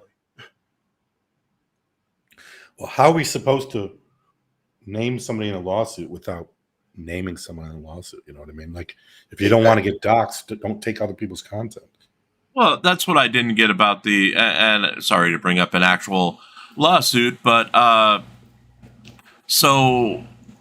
and I'll do it in a way that you don't have to reply to it, but Frauditor Troll put it in a questionable name and a address that was incomplete. Whether he did it on purpose or not, it was not an actual address where he could be served. And people are screaming, well, you've doxed him because you put out his fake name and his fake address. Well, if it's a fake name and a fake address, how the hell could that be doxing? You put it in a lawsuit, okay. And the other thing is, why is Frauditor Troll is the only person on the whole YouTube, it seems, that people are protecting for some reason, that he's a secret and it's a secret where he lives and all that, when I don't know. I don't get the same thing. I get threats all the time. Why is Frauditor Troll off limits when the rest of us are openly doxxed? I mean, there's channels. There's the Secret Life of Jim Finch I mean, out there, which has all my information. Like, I understand having, you know, a separation of the of your person versus your online persona. It's like I tell my family, if they come to my live streams with my premieres, do not call me by my actual name. You call me by my channel name. You call me NCR. You know, you want to talk offline about that, fine, but you don't call me by my real name, because it's not that I'm afraid of being doxxed. It's more of, I want to keep that separate life. You know, I want to keep the online persona away from the actual person. Right. That makes sense. And I'm just calling Mr. Newman here Randy, because that Randall S. Newman, the unhinged attorney Esquire, which we use in every paper, is his persona and wrestling name, and it gets a little long to repeat every time. That's just... Well, at least it's not from parts unknown. Yes, from parts unknown, because you live in you're New York, you're Florida, aren't you? When you're in the States, Florida, mostly. I don't even. Where did I dox Frauditor Troll? Everyone keeps on saying that. I'm like, what? They're saying that you included his name and his address in the lawsuit. That's how you doxed him. But I had to. Right. Yeah. How else am I gonna? Well, I had to tell the judge, look, he used 99 Wall Street. I mean, it's just what a coincidence that I have the same address as him. Like, I'm sure that he never thought that people would figure out, like, wait a minute, you're not using a suite number. Yeah. I mean, it could have been a mistake on one or two, but when it's on 50 of them, it's pretty clear that it's purposeful. There's a it's not doxing to include it in a lawsuit, and it's just part of the process, folks. And a lawsuit is public record, so yes, you know. Hey. I mean, we literally, every time one of these is filed, I'll print it in the paper. It won't be in the paper proper; it'll be as an attachment, but still, it's there. Chili's address, whatever one he has on file right now, is public record as well. The public documents of Chili de Castro make every aspect that he's ever done from the public record public. So it's not doxing him, it's his public records. It has to go both ways, folks. It just does. You know, you can't single someone out as this is bad and this is good when it just is. I agree, you know, with what Randy's saying. You know, it's not really doxing if you're, you know, doing it in the lawsuit. I think doxing would be more putting out the home address and then encouraging people to contact them. Well, not encourage them to call this number. Yeah. Don't call this number. Yeah. This is Randy's home. Yeah, this is his office. Don't call his office, and whatever you do, don't complain about him doxing DMA. Or that old episode of WKRP when Johnny Fever made the offhand comment, don't dump your garbage on his home address here. And then all of Cincinnati jumped the garbage on the guy's home address, and everything he did would just make it worse. So Sounding like Lane Meyer. Yeah, Lane Meyer doxing Direct D on air multiple times. That was like my run-in with BSBT when he threatened to dox me, and I just put the fear of God into him. Well, with Direct D, you show up at that guy's house, you're not gonna. It's not gonna go well for you. I mean, Direct D is a good guy. He has a bad past, yes, but when you talk to him, it's much like what you say, Randy, about talking to the auditors. It's beyond the persona. There's a good guy there, and there's an intelligent guy there. He may not have the knowledge of the law that you do, but he means well in what he's doing.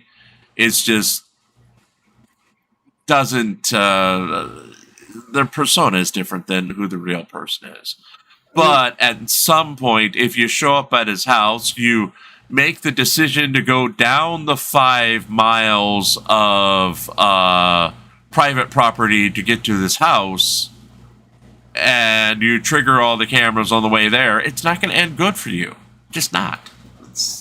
Don't be stupid about this stuff. Don't go to people's houses. Just don't. That was my main thing with Irish Demon when he went after Dan like that. Dan can be psychotic. Dan has weapons.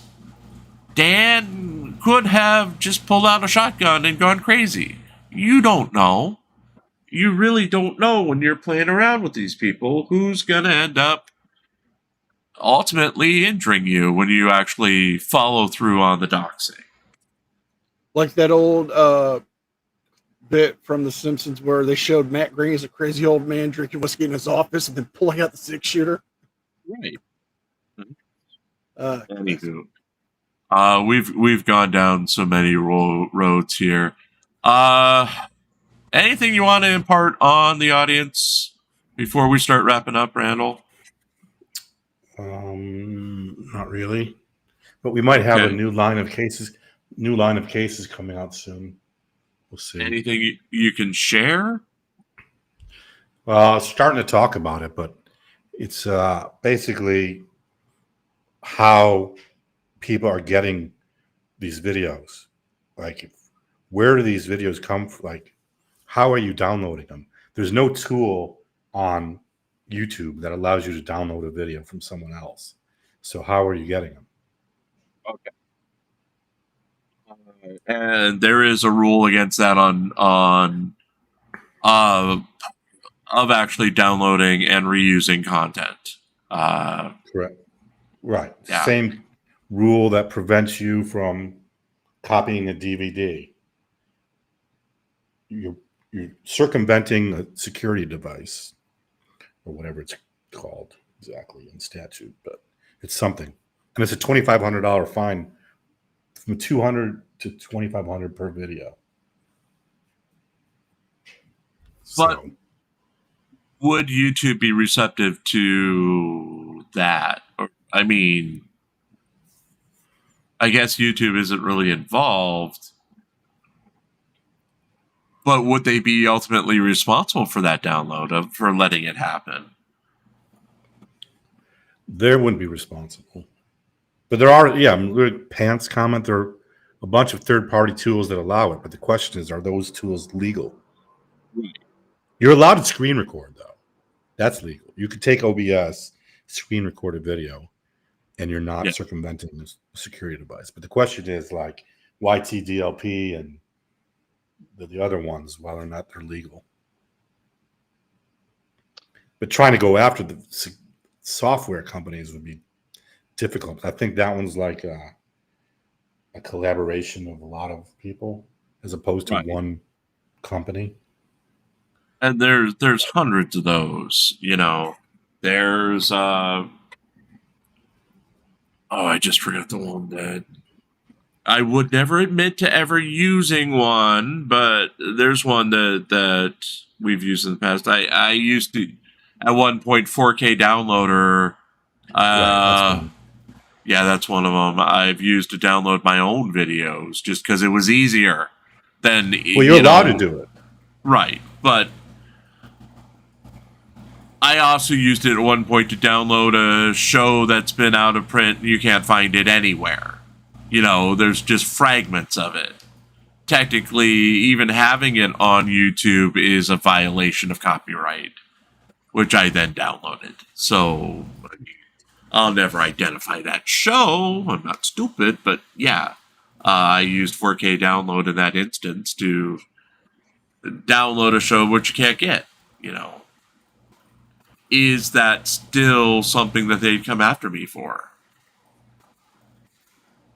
Probably not. When I don't think no one seems to be even knowing about. No one seems to know about the statute. Very little litigation on it, except for like RIAA, like big companies have used it a little bit. Right. No one's really done it on YouTube, but there is a ruling in Connecticut that I saw recently, so we'll see. That's why there's an allegation in some of the newer complaints I filed that the videos were obtained in violation of YouTube's terms of service and federal law. That's what I'm talking about. 17 USC 1201. That does make sense that it's in there. Yeah, I did see that.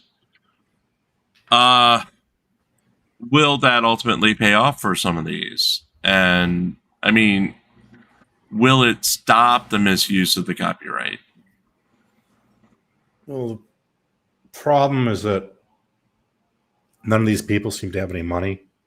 Like, so suing over monetary damages is kind of a waste of time. People say, well, you're suing. Well, a lot of this is just for declaratory relief to make some case law. Even if we don't get any money, I don't really care. We need to set some standards, and I'll use it later on against other people. Then that brings up, well, I know Dr. Dave says he has no money yet. He's got giant channels. What about some of these smaller channels that actually don't have any money? I mean, what are you going to end up, what would you get from that other than just a judgment? Do you still go after for damages? Probably not. I mean, to chase someone that has no money is kind of pointless, but I'd still want the judge's ruling saying this video is not fair use or whatever. I care more about the decision than I care about the money at this point. In the beginning, this is setting kind of the standards, and then we'll use it later on in different genres of YouTube. That's kind of the goal. And hey, Flat Derp, welcome. See, Flat Derp's good at fair use. His cartoons, hilarious. X-rated, but hilarious. Yeah. You know, I have to bring this up because I kind of thought it was funny. And be right back. I'm going to have to run real fast. I'll be right back. 2 seconds.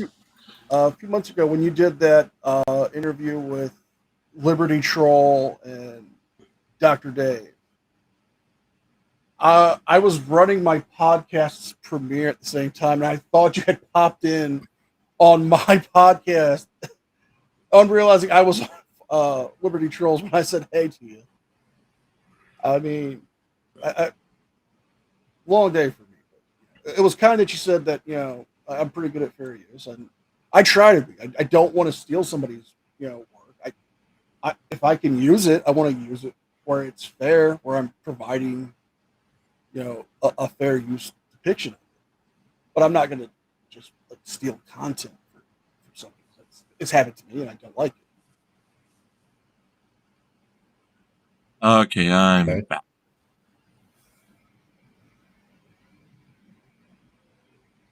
Anything else you want to get out before we talk about Thailand just a little bit? Thailand? No. What? Well, we'll give you an opportunity to talk about anything you want to talk about now. Life, general, anything. You do. You've put up some pretty interesting shorts about the country you're currently living in. Yeah, Thailand's fun. Just 6-month anniversary 2 days ago. But I'm coming back to the U.S. soon. Are you taking the girlfriend with you at any point?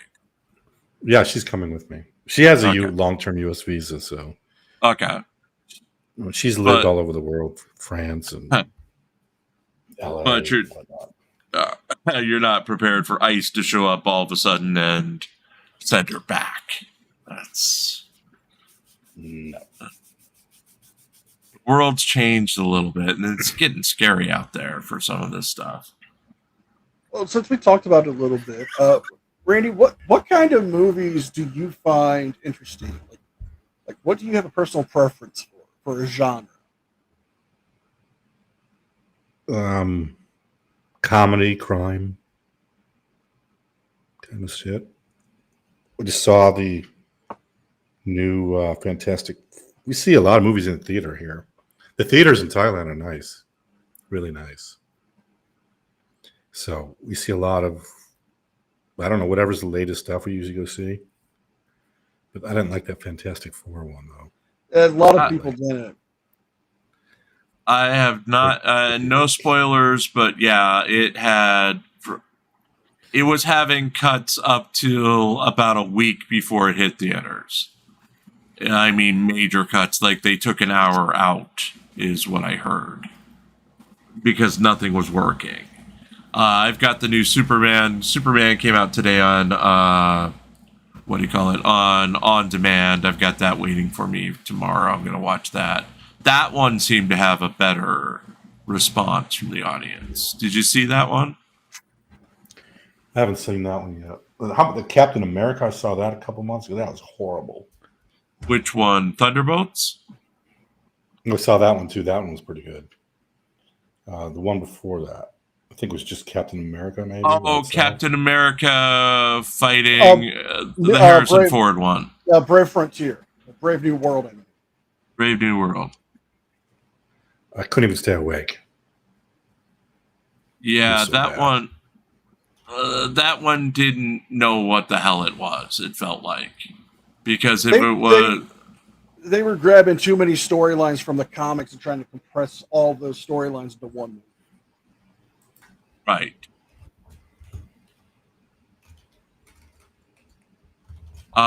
Yeah. If it was going to be without a spoiler warning, if it was going to be a Hulk movie, it should have been a Hulk movie. Just saying. So that's why I like horror movies. It's simple. Dumb kids go to an abandoned camp. Masked man goes around with a machete.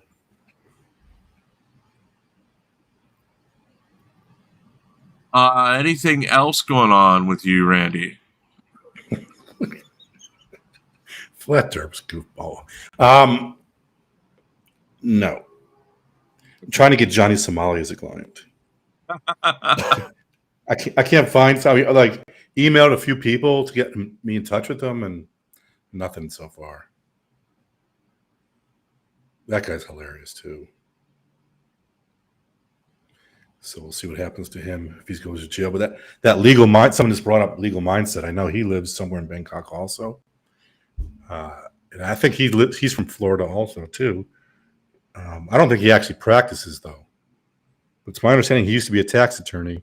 I used to be a tax attorney, so I reached out to him a couple times too to see if he wanted to meet up, and I didn't hear back from him. Yeah. Yes. A question for everybody else on the panel about former athletes becoming auditors. What are everybody's thoughts, and how would you rank them? The only athlete I know that's become an auditor is Warren Sapp, and I would have to rank him pretty bad. I would have to, grading from like school, I'd have to give him a D-. That's being generous. Val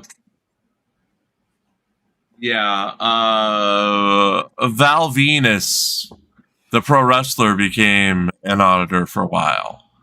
Oh, he's a full-on sovereign citizen now. Yeah. Val Venus, he did a porn star gimmick in WWF early 2000s. Yeah, he's a full-on auditor now. If Randy wants a good laugh, you can find up his channel. Top Shelf Anarchy, where he calls a Canadian tax bureau and goes on this 5-minute sovereign citizen rant about they need to stop collecting tax money and stop calling people and notifying them that they have tax debt. They need to promise them they're going to stop. It's hilarious. Yeah, and that's one thing, not to criticize the guy, but the exposer, if you're from Quebec, why is your fucking icon holding an American flag? Just questioning that. It drives me crazy because I do review these videos before I do stories, and I'm like, wait, he's Quebec. Why are you holding the American flag? That's just, I mean, I'm open to USA, but I mean, have some pride in Canada, man. Yeah, man, got the hearts from them. Anywho, we've got another hour and a half to go in this marathon. We're gonna, we'll let Randy go soon. Are you gonna go to that auditing event, whatever the hell that was in Florida coming up? Auditpalooza. Actually, I just got a text from Felix yesterday asking me if I'm going to come. I don't know. It depends on whether or not I'm in Florida at the time. It would be interesting as hell.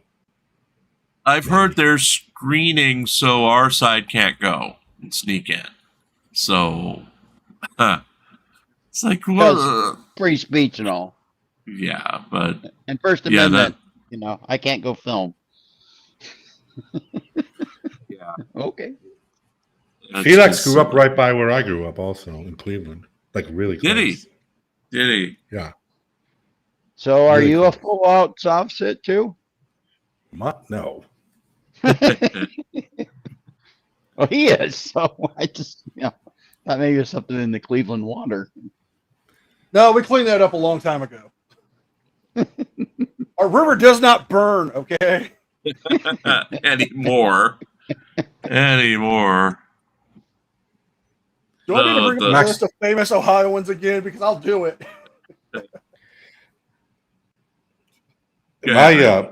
My parents live really, really close to Dave, and I'm going to go see them when I'm soon. So it's maybe reach out to Dave to see if he wants to have lunch or something. Like, I have nothing against the guy. Like, really, I have nothing. To me, he's funny, but right. He still, I mean, it's my clients. I don't care.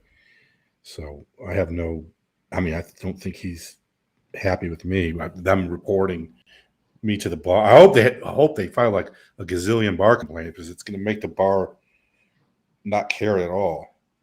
The more complaints they file, the better off it is for me. Because then it looks like they're just trying to harass me, right? So I don't think that's going very far. But we'll see. Now, I have a question related to my movie channel because it relates to copyright in a case that's been going on for 16 years.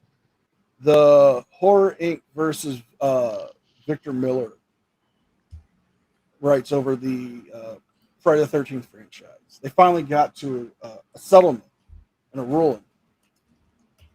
But the practices of the particular lawyer for Victor Miller, who was just going up and bringing up an old obscure law saying that, you know, after 35 years, anybody who's wrote like a movie script or a story for a comic book can sue for publishing rights and back royalties.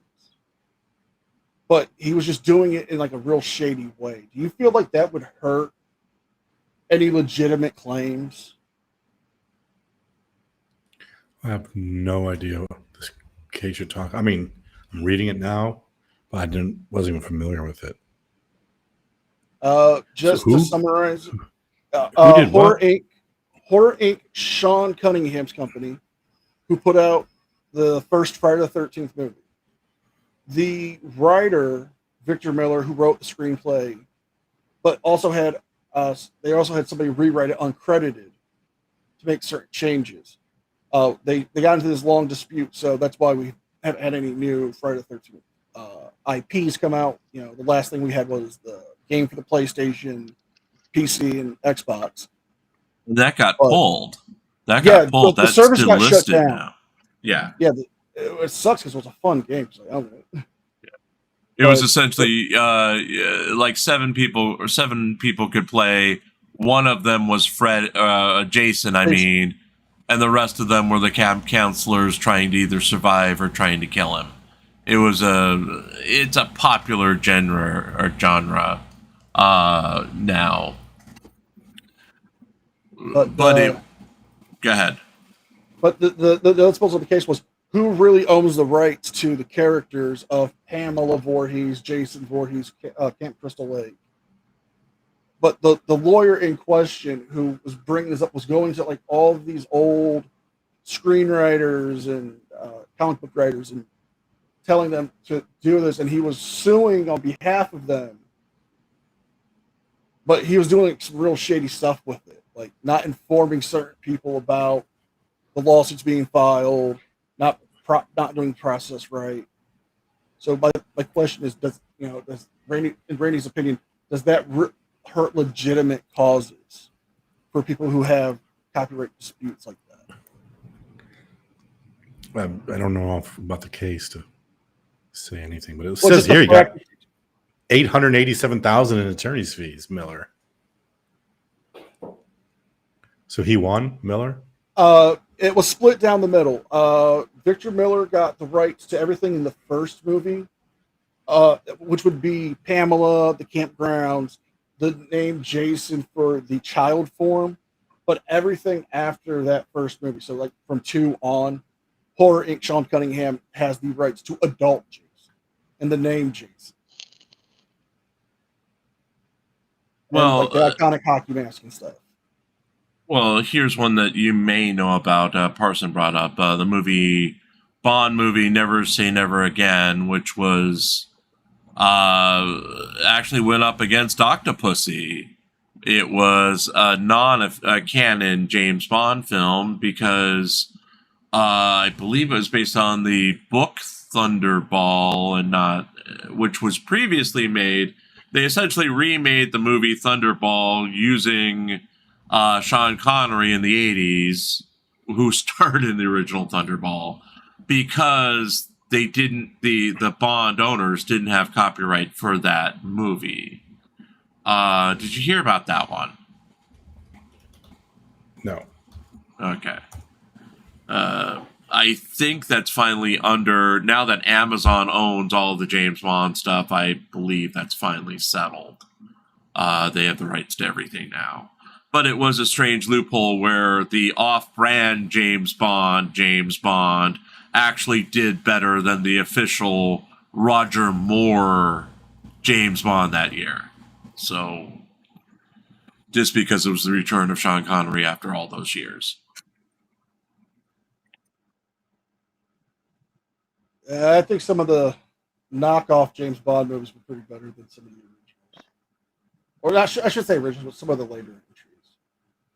Like there's a notorious Filipino James Bond spoof starring a 2-foot-tall actor, Wang Wang, who played Agent 00 in a movie called For Your Height Only. It's actually pretty good. It's a hard movie to follow, but if you can make it through, it's actually really worth watching. There you go. Yeah. That seems like that should be an adult movie with midgets for your height only. Well, the funny thing is the storylines go from a nuclear scientist being kidnapped, to a drug ring, to a kidnapping ring, to back to the nuclear bomb scientist being kidnapped, all being hunted down by Agent 00. And his version of Q is just like grabbing random things like, this pen looks normal, but it's real humdinger. This hat, it's a weapon.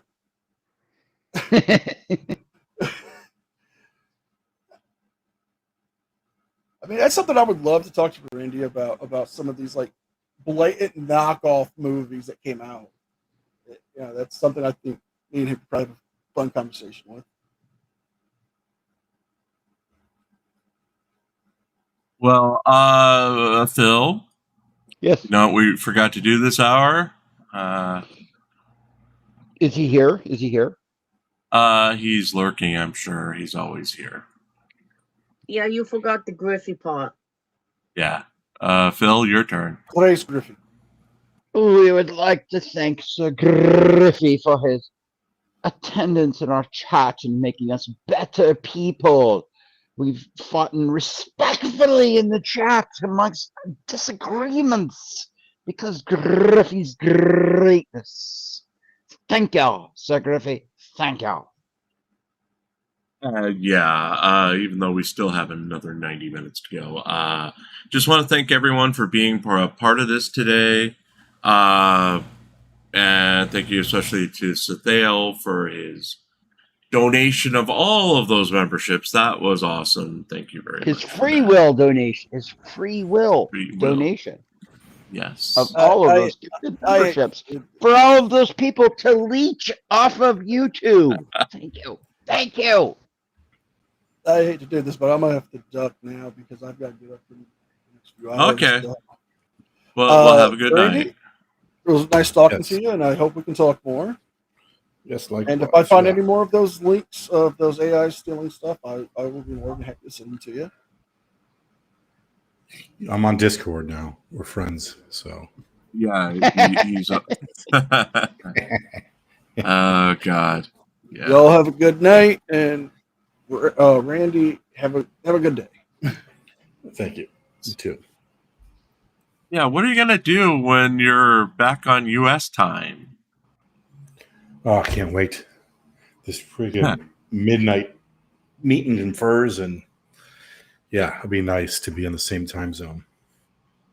Yeah, especially because, I mean, I purposely set you up for this one because I'd rather you at your best and me at my worst to get the better interview out of you. Not to criticize the other guys, but it's been the same interview like 3 times in a row now, where, you know, nothing new has really been said. So I hope you've reached a larger audience today. I hope we've resolved some of the issues that, you know, have been lingering. While you're a horrible, nasty, evil lawyer, even Shakespeare had a thing against lawyers, that is. I think it was like, you're a scoundrel, you're an attorney. Good Lord. I think you made some inroads tonight with the other side here. Except for Dr. Dave. Except Dr. Dave and that one guy who just got banned. So. Who? The guy who was talking about pedophilia in the side chat. Doesn't seem The to be reason with I us closed my side chat. Yeah. Oh, I went to the bathroom real quick. I must have missed it. Yeah, he's been gone for a little bit there. Yeah. Dr. Dave is doing a live tonight, I think. Yeah, tomorrow, Saturday sometime on you. So. Has he still kept up? I know he stopped talking about Audit Them, supposedly. But, I mean, you're supposed to be the new Audit Them. Okay. Yeah, goat boy. We don't use that term, but yeah. Goat Land of the Lady Boys. Randy Boy featuring... Yeah, right.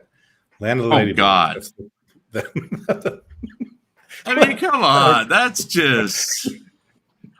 For all the criticism, it's pro wrestling, for God's sakes, folks.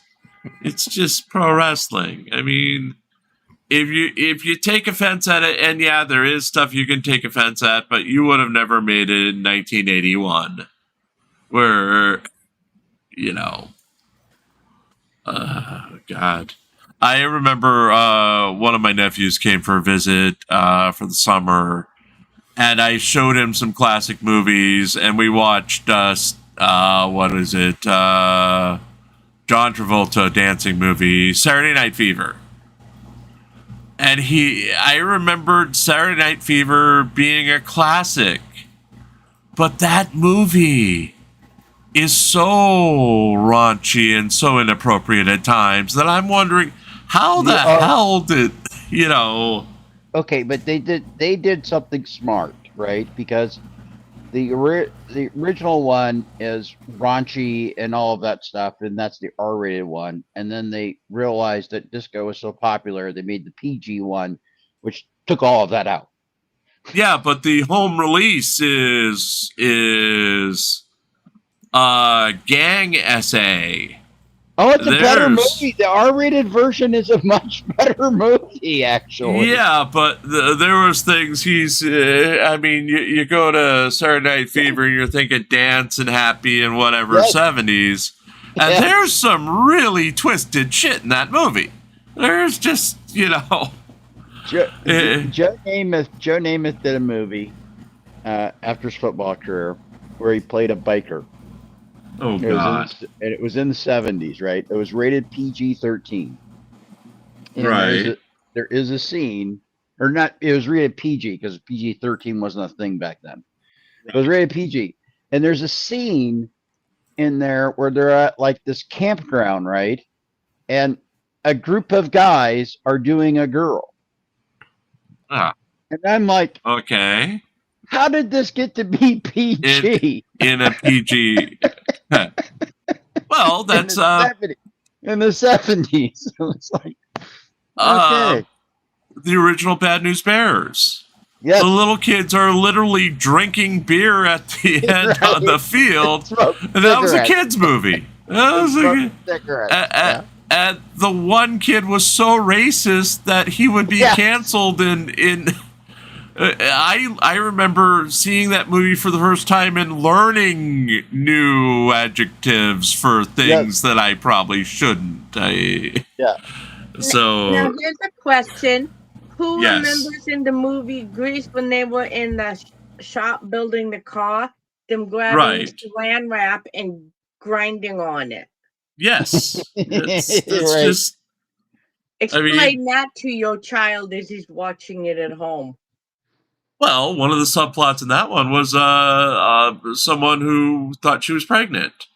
And but I mean, how do you explain that being in the high schools or the junior highs when they're playing that? They kind of have to edit that part out. So, and of course, the classic movie where Dr. Dave seems to be stuck in is Revenge of the Nerds, which if you actually sit down and watch that movie, there's no way in hell that movie's made today. That's just the things in that movie, from putting spy cameras in women's dorms, which I found hilarious when I was 11 years old.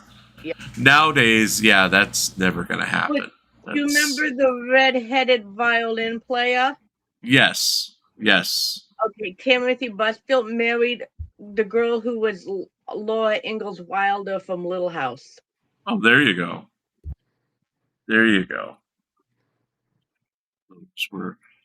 And yes, I'm serious. I think Dr. Dave is stuck in 1980, whatever that was, 82, 83. It's just me, though. No, it's not just you. I personally don't watch this channel. It's just, I don't really care for it. So just me. He's funny sometimes. Yeah, I don't know if he's just being a character or he's living it. Because there were a couple of incidents early on where Dave was doing some majorly inappropriate things in public. Like going to bars and taking inappropriate pictures of women without their knowledge. And then laughing about it on YouTube stuff. It's like, Dave, what world are you in where that's appropriate? Or that's not a crime? You know, it's just, I don't know. That's, again, where I get he's stuck in 1983, where that's a laugh a minute. Is he married, you know? Anyone know? I don't think he is. I have no idea. I don't think there'd be many that will put up with it.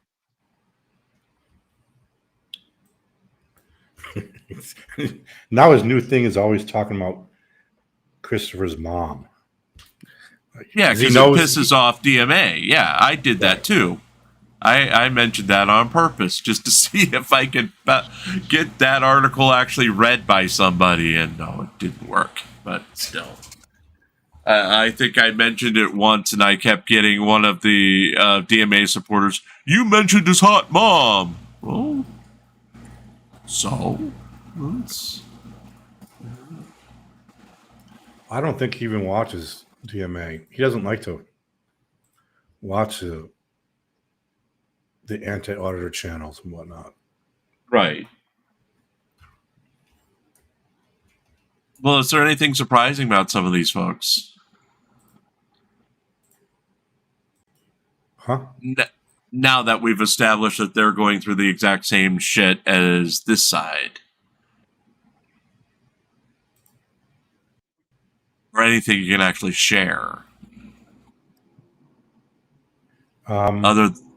Go ahead. Just, I mean, as I said, they're a lot more normal than you would think. Like dealing with them is, I like talking to Chili. He's funny. Right. Same thing with DMA. They're all really pretty cool to deal with so far. So far. You haven't crossed them yet. Well, I'm good at managing clients. Yes, I mean- Phil? Nothing. I would expect nothing less. You know, it's part of a large part of a lawyer's job is managing the client and their expectations. So, yeah. But I'm not listening to anything you say that is nice about Chili. I have my fingers in my ears, and I'm going la la la. I mean, the guy's got passion, so can't blame him for that. I have a question. I can, Sure. but yeah, I take your point. I take your point. How accurate is ChatGPT when writing briefs and motions? Oh God, horrible. Yeah, it literally makes up cases. yeah. Yes. There was a new Yes. case of that today. I forget where it was, but I just saw that where and the guy didn't even double check it, and he presented it to the court and got in a ton of trouble. Yeah, I mean, I have Westlaw, so any case it cites, I look it up to make sure. But it's really good at I can write a sentence and then have him or it, whatever it is, rewrite it. That's what it's really good at. Like I'll write the thing and then he'll edit it. He's a really good editor. Right. But to ask it to like write it from scratch, it sucks. It's terrible. Right. Yeah. And I think Judy was making that point on the show before this one. Like her daughter is going to be in college soon and was thinking about being a coder. Well, all coding is going AI now, so there's no future in it, really. When I was working for Microsoft, it was the same thing. After they got rid of all of us working on a community for one of their big programs, it turned out they were introducing AI to replace us all, both the coders for it and the actual community. So AI is the future, and it's gonna be interesting to see all the people out of work because of AI. What do we do now? It's unbelievable. Like I had ChatGPT write me a Python little program to take a video that doesn't have a transcript and make a transcript. And it's pretty accurate. When in the past you could hire someone to do that. Right. Now there's a program called there's a Whistler. What's it called? I forget the name of it. But it uses somehow it uses Python and calls up these other programs, and it makes its transcripts. And it wrote the whole thing for me. Right. But then I tried to have it write a program where I could compare the original to the anti-auditor version and tell me that was terrible. It did a terrible job there. So it's good at some things. It sucks at some things. You got to know. You can't trust anything it says. Right. Because it's wrong a lot. And it'll tell you one thing today, and then it'll tell you something the complete opposite tomorrow. You're like, what? You just told me that the exact opposite yesterday. Yeah, that's also the problem with some of Chili's lawsuits that he's used, because, and he said it on the air that he runs it through 4 different AI programs. And often what comes out is gibberish. Judy's asking, will you ask Randy what he's most excited to argue in court about? I mean, the fair use is what I'm looking forward to. Well, you did the happy birthday case.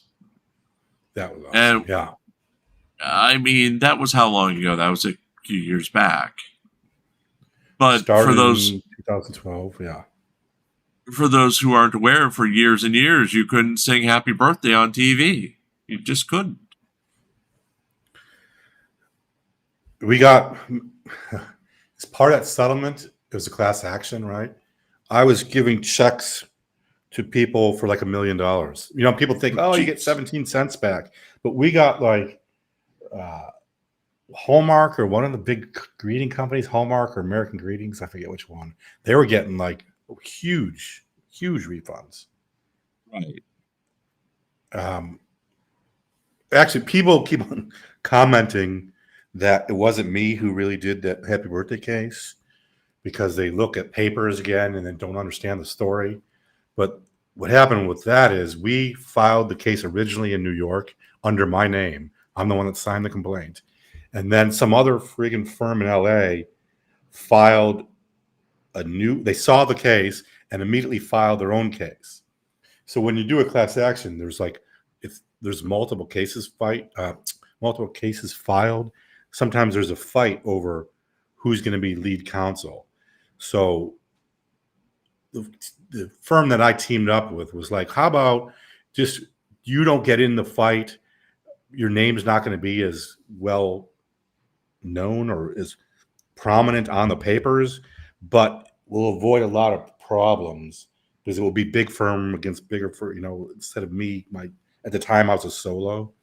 So that's why my name isn't really on some of the paperwork, but I'm the one that filed the original case. I'm the one that did all the factual research, did all the work. You could see it in the fee decision. The judge said I'm the one that did all the work. And it's the same thing. I just got a notice today, this Apple antitrust case that's about to go to trial in February that went to the U.S. Supreme Court. It's the same thing. I started that case and I kind of turned it over to the firm. So it's still going on, but that originally was my case. I have one of the named plaintiffs in that case. And that's like a multi-billion-dollar case that's, assuming we survive summary judgment, going to trial soon. Now, if you do survive it, go ahead. Actually, I just saw today that I think we agreed on class definition and notice. So you guys are going to be getting like notice about a case pending, about notice of class action. Right. Yeah, I started that case. Are you going to benefit if it goes in your favor? Oh yeah. Yeah. I get to throw in my own fee application at the end of the day. Yeah.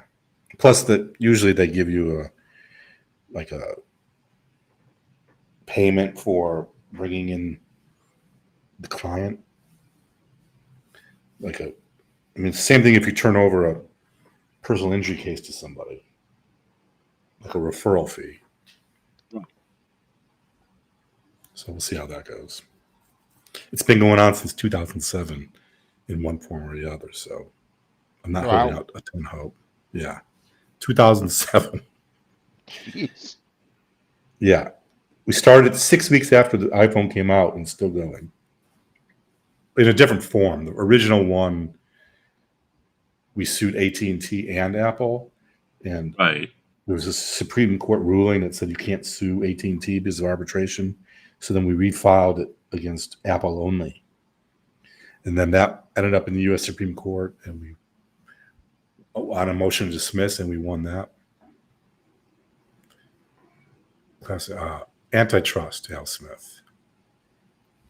Over the App Store. It says class action for what? So Yeah, I see that. Yeah. Our whole point is that if you have an iPhone, you can only get apps from Apple. As opposed to if you have a PC, you can, and it's a Dell, you can't buy software from other companies, not only Dell. So it's kind of the same thing. Right. Why do we have to be locked into? Right. Yeah, Apple makes a percentage off of everything in that app store.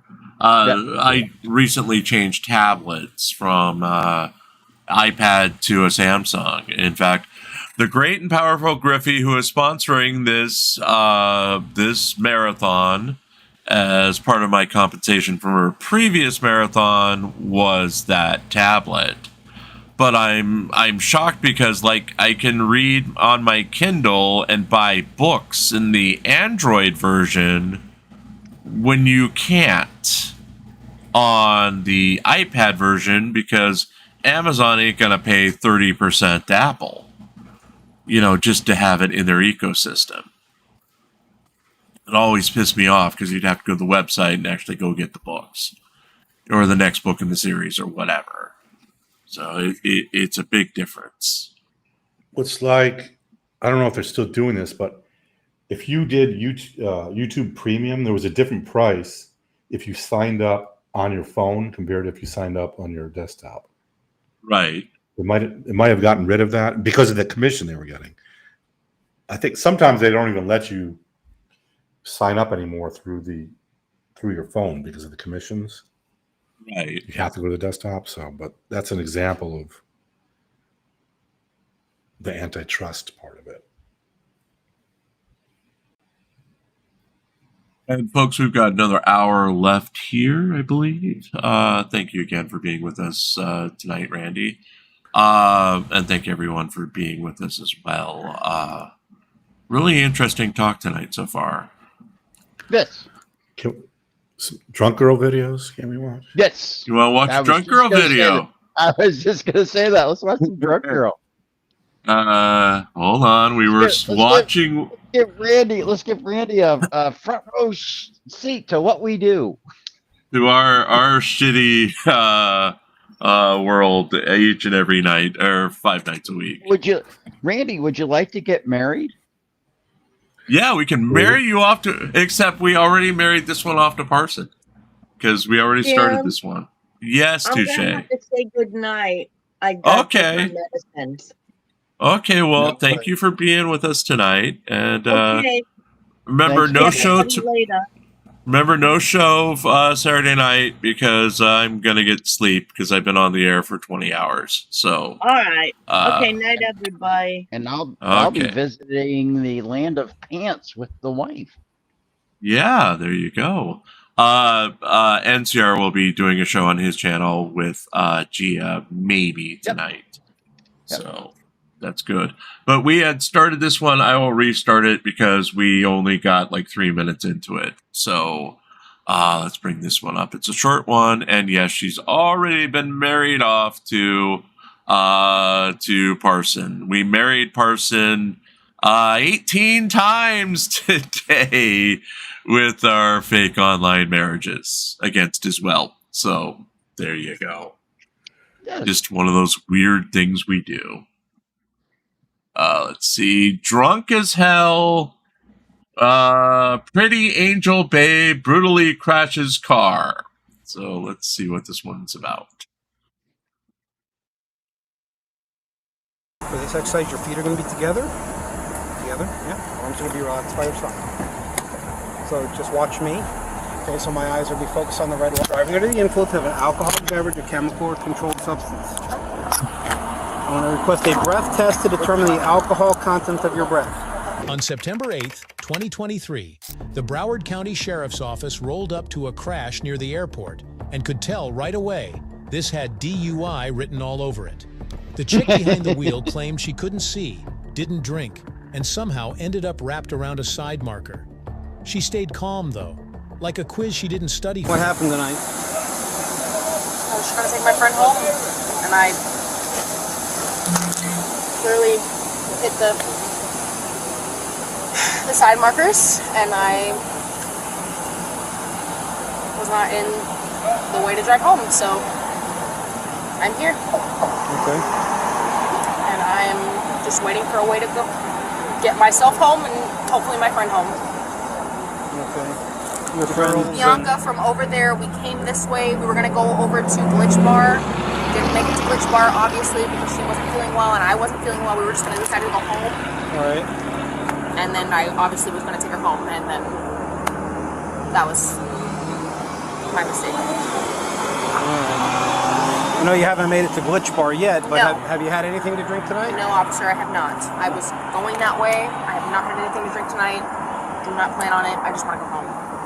Okay. All right, because they're just trying to figure out, you know, what could have caused, you know, this severe of a crash. I do not have my glasses on. If I'm being Is that transparently part honest, of your I do not have my glasses license on. restrictions?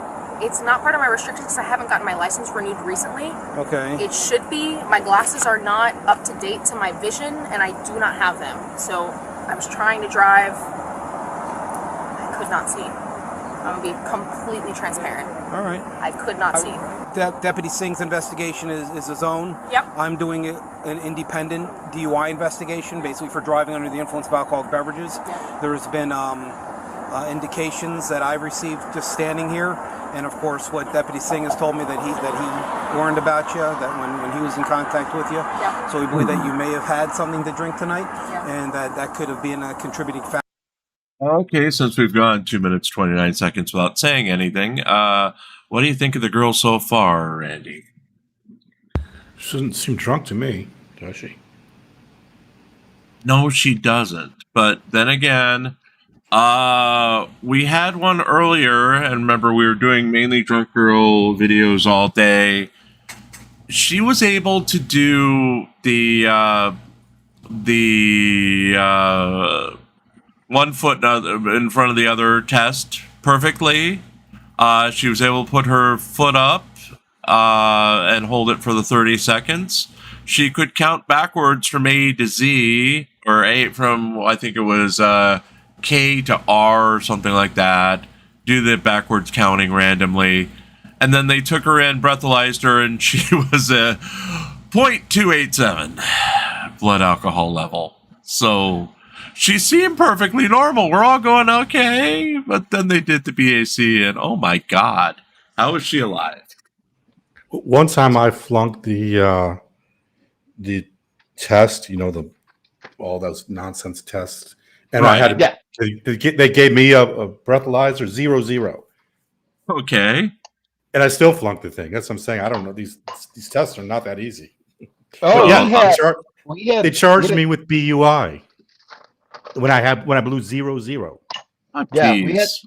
we had a case like that in Iowa, and the kid actually took it up to the Iowa Supreme Court and was able to actually get it overturned, and then sued the police department because it was cold out. He had shorts on. He was shivering. They noticed all of this. He kind of smart-assily did the Sidewalk Olympics. They take him in. He blows a 0-0. They have a drug person come in to interview him and says, yeah, I don't think you're under the influence of anything. And they still charged him. Mine was I got charged by the feds, federal boating while intoxicated. But the funny thing is, I blew 0-0. I didn't drink anything. Right. And then they got on my boat and said, okay, drive to the Coast Guard station and park the boat. So in my appeal, I was like, can you imagine the cops getting in the back seat of your car, saying you're drunk, and say, "Okay, drive us to the police station." Yeah. That's basically what it There you was. Right. And I had my 5-year-old son in board at the time, so like, yeah, they dismissed that. Now I realize it's editing what we tend to see, and we've watched like 26 of these videos today, but it seems like the doing the tests on the side of the road is a no-win game. You're gonna be taken in if you agree to do the tests. You're gonna be taken in regardless. If they think you're drunk, they're not gonna let you go. And it just doesn't seem to me that it's ever benefited anyone, because they never say, "Oh, you're not drunk, you're free to go." You know, it seems like if they want to take you in, they're going to take you in regardless. So why give them more ammo down the line to use against you? But, well, he couldn't do the walk and turn. Oh, you know what I mean. As my brain is finally going. I did this like 2-month police citizen academy, or was sheriff, whatever department, Citizens Academy, and every week they would have a different subject, and one was like DUI and field sobriety tests, and they basically said that like it's difficult to pass sober, let alone drunk. Right. One guy did it, comedian Tuapri, who plays a auditing character called Butterfly Boy. Yeah. He was clearly stoned out of his mind, but he did everything perfectly, including the little when you do the walk and turn one, or he did it perfectly, including the little steps you have to take to turn. He did it better than the officers could do it. And that's the only one I've ever seen where they were like, "Yeah, you're not drunk. I mean, we want to charge you with something, but you're not impaired. You know, we can think, I mean, you didn't blow anything, and you obviously can do these field sobriety tests," but that was the only one out of thousands of videos we've seen where that person got off for it. And to a previous history, he was probably on something but got away with it. So he's a comedian, hangs out with Long Island, or used to sort of stalk Hangout with LIA back in the day. So anyway. Yeah, I've seen him pretend to be LIA. Like yes, he's mocked it. Yeah, he's But didn't he used to do those fake interviews at one point? Job interviews? Same Yes. Last I saw of him, he is trying to get in mega shape. I mean, he was hardcore working out on these videos. So I don't know why or how, but he wasn't doing the comedy anymore. He was just putting out a daily workout video. He's not the guy that got... Someone was telling me about this case that Indeed sued somebody for doing fake interviews. That wasn't him, was it? It may have been because he did a lot of those fake interviews. So it very well could have been him, but I just can't confirm it offhand. I forget his real name to look it up right now. Because, of course, my brain is finally starting to go. Thankfully, this is only a 20-hour one. We've done a 24-hour one before, and that was just torture. These marathons are just something. But let's hop back into this one and see if she's actually drunk. Factor towards this crash. Okay. What I would like to do are some roadside sobriety exercises to go over the instructions. I'm going to explain to you how they're done. Okay, then I'm going to demonstrate the exercise for you. I'm going to ask you if you understand how I demonstrated the exercise. And then I'd like you to perform the exercise for me as I explained it to you. Okay, however, we are going to get away from all these red and blue lights. Would you mind if we walked in front of my car? I'm going to turn on the next set of white lights. I will follow you. Well, no, you walk with me.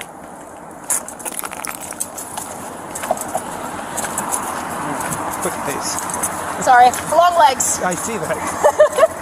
I'm ready to go home. I understand. It's been a long night, officer. I believe it. Listen. All right, just hang out right there. Let me get these lights turned on.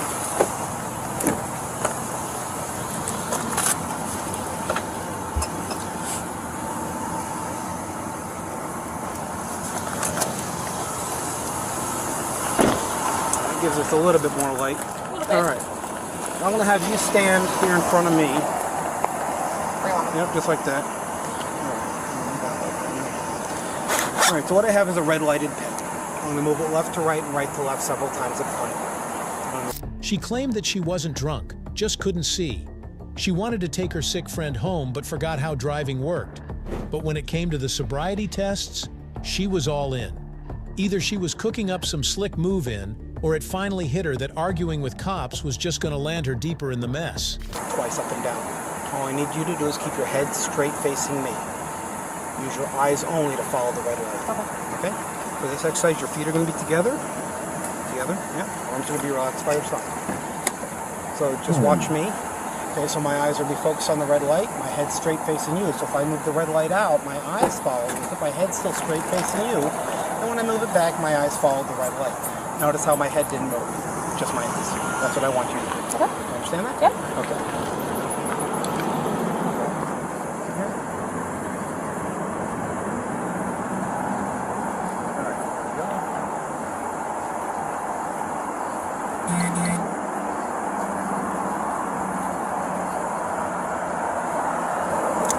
The next exercise is a walking exercise. We're going to use this very large white painted line. It's kind of larger than what I would like, but we'll make it work.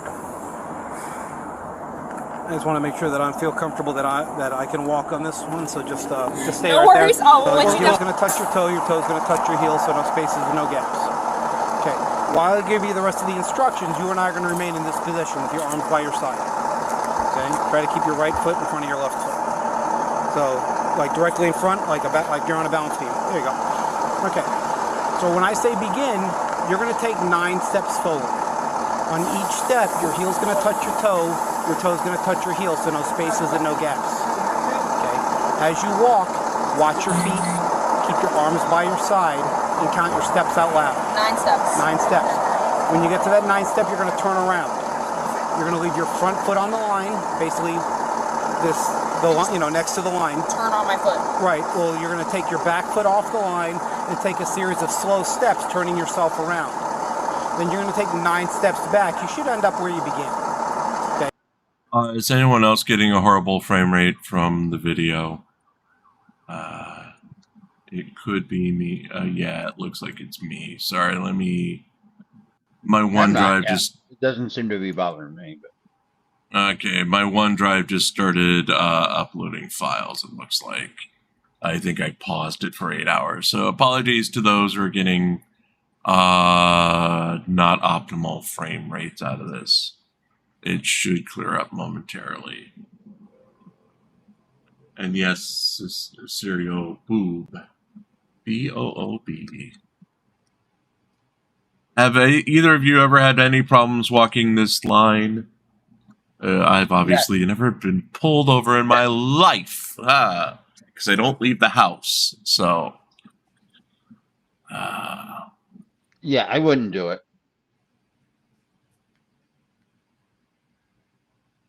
again, I just don't see any point in it, you know. Yeah, Pennsylvania, we don't have to take them, so I wouldn't if I was in that situation. Remember to keep your arms by your side. Watch your feet as you walk. Count your steps out loud. Okay? All right, so get back in the starting position. Okay. Now, I demonstrated it over there. Did you see how I demonstrated it? Do you understand how I demonstrated it? Yeah. Okay. Did you see how I turned around? Yes. Okay. Do you have any questions? Okay, once you begin this exercise, don't stop until you reach the end. Okay? So get back in the starting position. All right, and you may begin.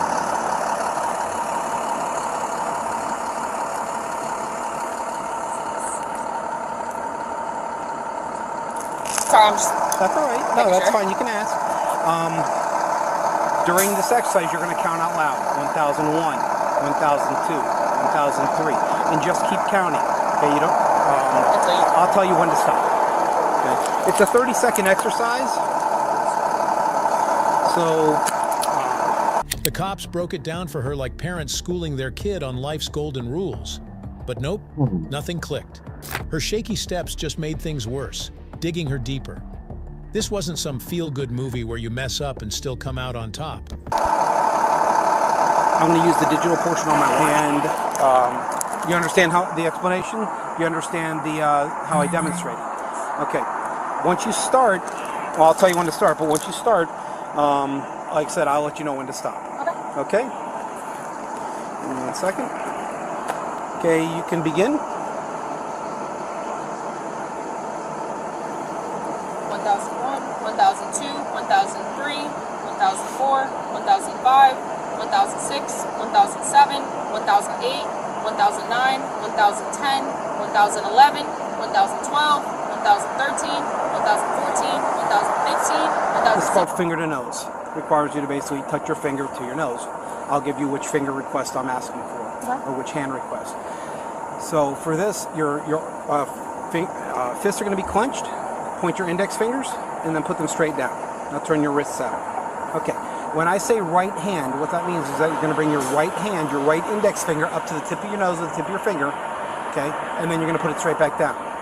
Okay, just so we know, it's the tips of the finger, not the pads, and not the sides. Right, tip of the finger, tip of the nose. So tip of the nose, not the bridge, not your upper lip, not your nostril, don't poke your eye. Okay, I say it because I've seen it.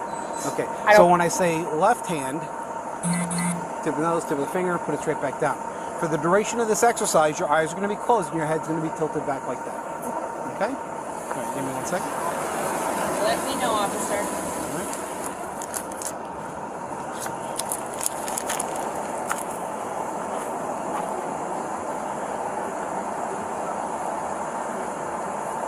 All right, starting position, feet together, fingers, hands clenched, fingers down, wrists turned out, okay, head tilted back, and we'll begin with right hand.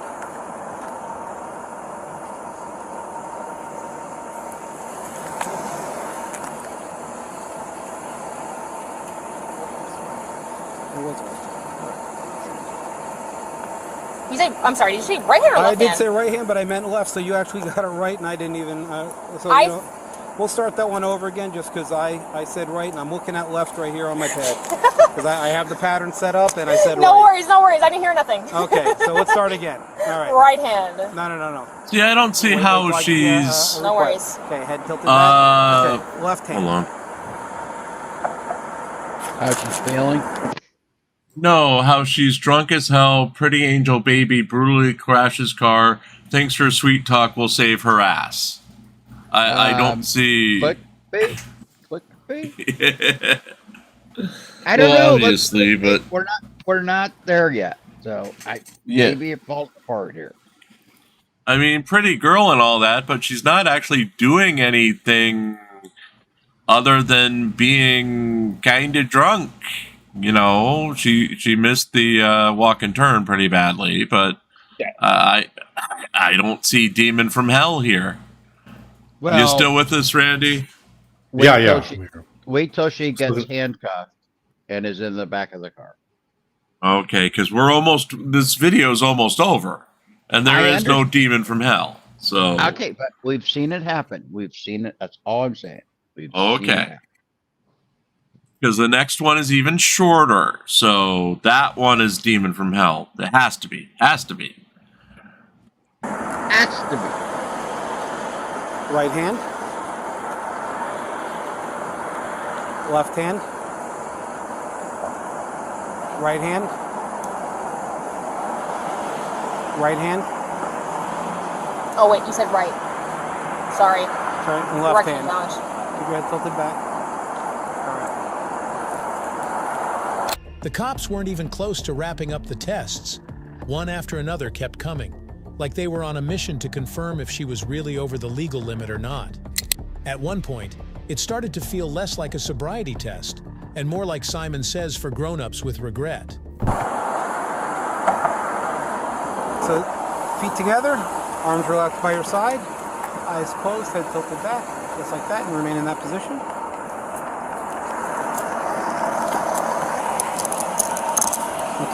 At this point in time, I am going to place you under arrest for DUI. Okay, that's driving under the influence of an alcoholic beverage or chemical or controlled substance. I want to request a breath test to determine the alcohol content of your breath. Will you be willing to supply a breath test? Okay. All right, at this point in time, we're going to go to the breath test facility. Okay, we'll take you down there, and we have the instrument there. I do not have the instrument with me today. Okay. Do you see her eyes, Jim? Do you see her eyes? I see her eyes. Yeah, her There's eyes. There's fire coming from her eyes. Oh, I thought there was Budweiser coming from her eyes. That's not her eyes. That's naughty. Naughty, sorry. Okay. I don't know where. That's not her eyes. I'm really scared. I'm just trying to come up with the demon This is here. strictly just for the car. What is this? Okay. That is my key tag to find my keys. It's just my tile. The car key with the car. That's okay? That's fine. All right. You want to put her in your car and we'll go from there? And I'll take care of, I got to take care of some stuff here on scene. Okay. All right. I'll be right with you. After flunking every test like a pro, the officer, being way more patient than most, finally slapped the cuffs on her. She stood there like a tipsy flamingo, eyes shut, head back, probably wondering how it all came to this. She was charged with DUI, driving under the influence. So in the end, if you enjoyed the video, hit that like button and drop your thoughts in the comments. Let's see who stands out the most. The best comment. Oh, God. Best comment has been. Okay, folks, if you want to watch that one again, I'm putting that over in side chat. You don't want to watch that one again. You do not want to watch that one again. Well, let's see. Drunk woman forgets why she's fighting, keeps fighting anyway. That sounds like one for Randy. That one sounds like one for you. That's got to be a good one. Let's see. So it was Tuapre that got sued by Indeed, by the way. Oh, was it? Okay. I thought so. Yeah, looked it up. Okay. This is another short one, and another one who's already married to Parson, because we were trying to get the record in of 18 marriages in one day. Oh, so you already did this one.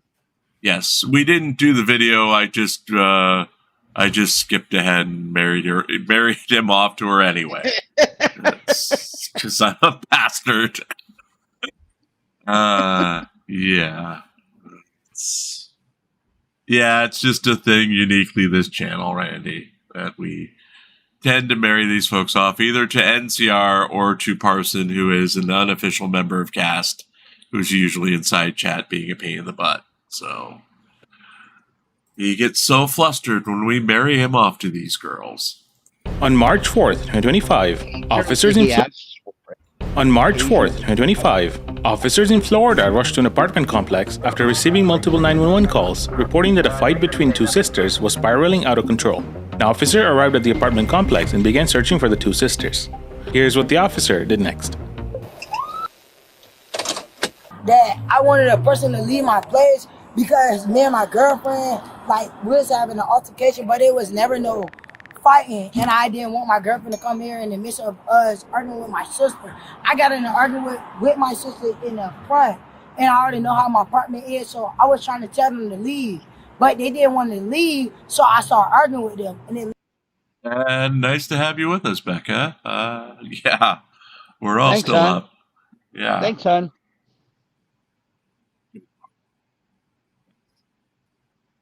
Like that, but it was never no fighting, no physical, nothing. And they left already? Yeah, they left. I don't know where they went, because I came out here and I see my son walking up, so I started arguing with them. And that's what happened. It wasn't no fighting, no nothing, sir. We just got out here. We're trying to figure out what's going on. We're good. We're good. I don't care. We're good. Everybody good. We're all family here. Does anyone need medical attention or No anything? medical It's family. Sister stuff, type of shit. It's nothing like that. It's really just a family thing. They'll get over it any day. We all family, literally. Okay. It ain't nothing like that. It ain't gonna be nothing more than this. Just a debate. It's a debate. Was anything physical happening? No, nothing physical. Just an argument. Nothing more. Nothing less. What happened to your leg? What, right here? Yeah. Oh, I scraped myself. I'm fine. Are you staying here? Or? No, we stay Oh, here. where you staying? I just dropped my sister off. just dropped my sister out. My blood sister, Ashley Octavia Jackson, who stay out here. Okay. And- What's a good address for you then? It's crazy. I just got pulled by you. It's really not even that serious, like, to be honest with you, though. It's not, though, because it was just a whole debate. Like, the shit started. Ebony to talk to you, bro. She crying, really crying, Who like she in her she feelings. talking This Jasmine, like What? That shit crazy. AJ got into it with her and her feelings. Like Ebony boo That shit don't crying, call the the police police. talking to us. Well, I want to figure out what's going on over I there. was trying to call you. Like, Can I get your name real quick? No, but it LAQU. That's like why? Jasmine, it's LA. Rock, I said we all just got out of one car together. Like, we literally just got out of one car together. Like, it came left out of nowhere. And then the girl right there. You guys all live in the same place? No, me and the girl in the pink. we Where stay was together. this at? What about the girl? Let me look. She stay here with the girl sister. Let me find my She stay here. mouse first. Breathing. They want you Held to the mic cursor. And that's their cousin. Okay. It just says Florida. Okay. Apartment complex in Florida. We'll see when the police show up. Well, I would think she would be a Michigan fan because those are Michigan colors. Right. But this is, and from the palm trees, it's either Florida or California. Okay. Okay. We'll see when they get her in cuffs. I'm sure we'll see. Like I And he said, said apartment. like it's all family. It started over something so petty over. We wanted to leave I don't before the know what's girlfriend. going Can I just get your name and then we're gonna be out of here? I don't know what's going on. Good address for you? I'm here with my cousin. You stay here. Yeah. You stay with your cousin that Would was you out like us to front. try to find out where she got it from? All right. You guys need anything? I think Cicero would look Need good in that anything? outfit myself. All right, let me double check with them. Are you guys good? Are you good? We're good. Okay. We coming out. That's it. We coming out.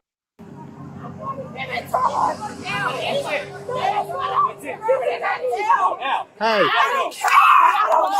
If you need Why to are they leave- fighting now? Let's go. Oh, here we go. Bitch, I ain't calling the police, huh? I ain't calling the police, Get bitch. back before you get locked up. Bro, let my sister go. Bro, let my sister go. Nope. All right. Nope.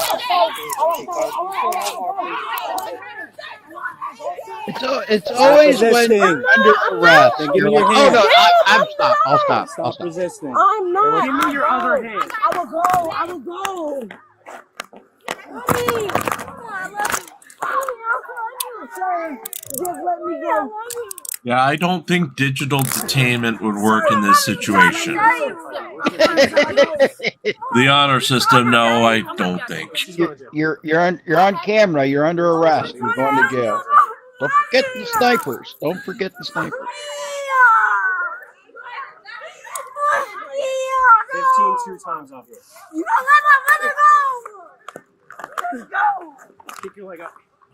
Sir, I'll get up. Can I talk, please? No, you've had their opportunity. Look, Kick I your leg didn't up. even. Stand up. Look, I didn't even do nothing. Look, Stand sir. up. I'm sitting right now, bro. I thought, bro. Yeah, you trying to join it Stop. Bro. Stop. Hey, stop resisting, bro. What y'all gonna do with her? What y'all gonna do with them? You take her. Baby, Charles, please don't take me out. I'll write everything up. Can I go home? Nope, we gave you plenty of chances. You got anything on you shouldn't have? No, I do not. I'm gonna go home. My house is there. I'm gonna go home. My kids. I just wanna go home. Yeah, my car's right here, though. Yeah, this one just put her in here for now, then I'll put mine up. Wait, can y'all Pull talk yours to up. me? I got her. Can y'all talk to me and let me go, please? I can go in my house. Lady, you're in custody. They're not letting you go. It always amazes me every time. Which phone is You're this? in cuffs. Now you want to be. Yeah. Yeah, Compliant. with body Now- cams going left and right. Yeah. Yeah. Can you just let me go? I mean, this doesn't count, right? And no. Yeah. now that we have these cameras and you're on these cameras, we get in more trouble if we just let you go. So, right. Yeah. No, please don't touch my son, please. Can I just go in there with my son, please? Just take a seat for right now. Please, can I go in there? Stop. Bro, wait. He gonna go crazy, bro. I know, hold on. I'm all he got, bro. I'm all he got. I'm all he Just got. sit inside. Can y'all let me go, please? Sit inside for right now. Sit inside till we get it figured out. Bro, people came in my property. I just want to...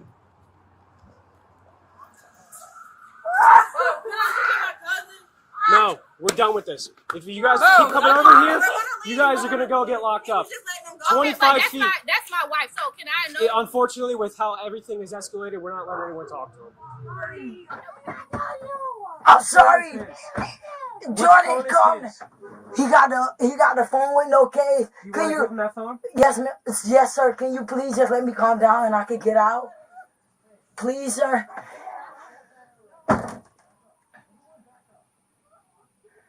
Sir. We'll talk out of here, though. Right, I don't want to go to jail. I got a son. Unfortunately. Please. Can you go over here, please? I never did nothing. I just wanted her to leave my property. That's We're going to come over here, okay? Hey, okay. I'm going right here. Yeah. I know he patted you down a little bit. Did he miss anything? Just face it. Do you have anything stuffed in there? No, sir.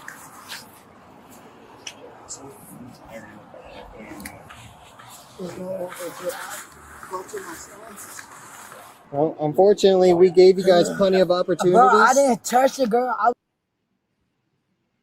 Hey, Ted, congratulations. Didn't you get a free membership? Yeah. Yet another free membership. Welcome back. Like I said, we're going to take you to a casino and have you place some bets because you always win these things. You always come up in the algorithm. So, and thanks to Thale for that. And yes, Thale, you don't understand how people go on with just making an endless stream of drama in their life. Like, why cause it when you throw enough at, or when life will throw enough at you while you try to avoid it. Yeah, that's a good comment. Yeah, we discussed some of that earlier. And yes, we're in the final half an hour of the GRIFFIEPALOOZA. All hail, Mr. Griffey. All hail, the Chief Griffey. So Theo, I what do you mean, thank God? I've embarrassed myself enough on this stream. What? For entertainment, just for entertainment. You had your nipples out at one point, yes. I know. While you were cooking, how was the steak? How was the steak? Delicious. It was delicious. Oh, that's wonderful. Yeah, it looked pretty good, and we could practically smell it through the computer screen. And the fresh rosemary, I mean, that sets it off. That there you go. Yeah, yes, that's really good. But you're making me hungry now, and I do still have some leftovers. Leftovers? Yeah. What was dinner? What was dinner? I missed out. What was dinner? She said Papa John's pizza. We haven't had Papa John's in like a decade, so it was okay. It was okay. I'm not a big Papa John's fan, but I've never been either. But it was okay. I was trying to lay down because that was when you took over, so I laid down for about an hour, and the family ate most of it, but I got a piece, and there's still garlic knots or whatever the hell they are. Which Palooza stream was the steak on? This one actually, the one before this, the one before this. So number 2. This is 3. That was on 2. Cicero, go back and rewatch number 2. It was I don't know how many hours in, but. And I may be chopping some of these. Yeah, I may be chopping some of these up and making highlights out of them. Ooh, I get to be a highlight? Yes, because we did have blue bacon. Besides Randall here. We had Blue Bacon on this afternoon, who actually married somebody off to person. Yes, which was hilarious. He did a great job. Yes. Yeah, we've had a lot of stuff happen today. It's been a very long day. And I do want to thank Gia for basically sending random DoorDash throughout the day to feed both me and my family during this marathon session. It was extremely nice and extremely thoughtful. And very kind of her. Yes. Is Blue Bacon back on YouTube? I thought he quit or something. No? He's not doing new stuff right now.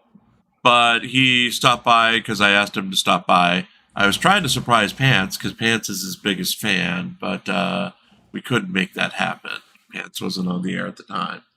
But keep telling yourself that, Becca. Keep telling yourself that. What's that? She said she would go back to see my nipples, but I'm not her type. Oh, there you go. Keep telling yourself that. But yeah, Bacon's working on various projects off of YouTube right now. So, why did he quit exactly? Because of Chili, or what was the deal there? Well, Chili was suing him. That case was just his part of that case was just thrown out. They've got a final settlement or something conference coming up in September. That's the one that's left. Kate's the only one left in that. That was California Superior Court case, where Chili was making RICO accusations essentially against the whole masshole troll mafia. And he named Blue Bacon, and Bacon was never in the masshole troll mafia or the fandom or whatever. It was just left over from 3 years ago when they had a spat. It was one of those that Chili couldn't win this case. To prove everything that he alleged, he had no proof of it, let alone that all of these people he was claiming all the defendants did all of the activities and were responsible for all the activities at the same time when they all had alibis, and he didn't serve half the defendants. The only reason Blue Bacon was in the case was he accepted service. So this drug on for 2 years now. And in several of the filings on certain defendants, he would claim he wasn't a public figure, but then on other ones, he would claim he was. Yeah, So it was a mess. It was a mess. It was a complete mess. It was a complete shit show.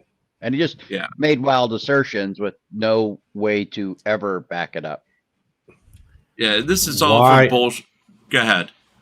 What happened to Blue Bacon? Like, why he quit YouTube, right? Why did he do that? I don't think he quit YouTube, but he got a job, and the job severely limited his access to YouTube. Oh, that's yeah. So life is what happened. Yeah. But he's got stuff going on outside of YouTube right now, but he's still around. And we had him on the show earlier, so just one of the many surprises during this live stream. As we've got 3 minutes left in this, or 1 minute left in this. Let's see how this one resolves. I just wanted her really to leave my shit. I didn't swing on nobody. I didn't do no violence, no nothing. I just wanted to talk to my sister because I know I can. It's just her walking in here. Right. I didn't fight nobody. I didn't do no harm. Hey, ma'am, I had your phone here. Who's your son going to? Family over here? Is that okay? He going to my girlfriend. I just want to get out, bro. Is this your girlfriend right here, dear? Okay.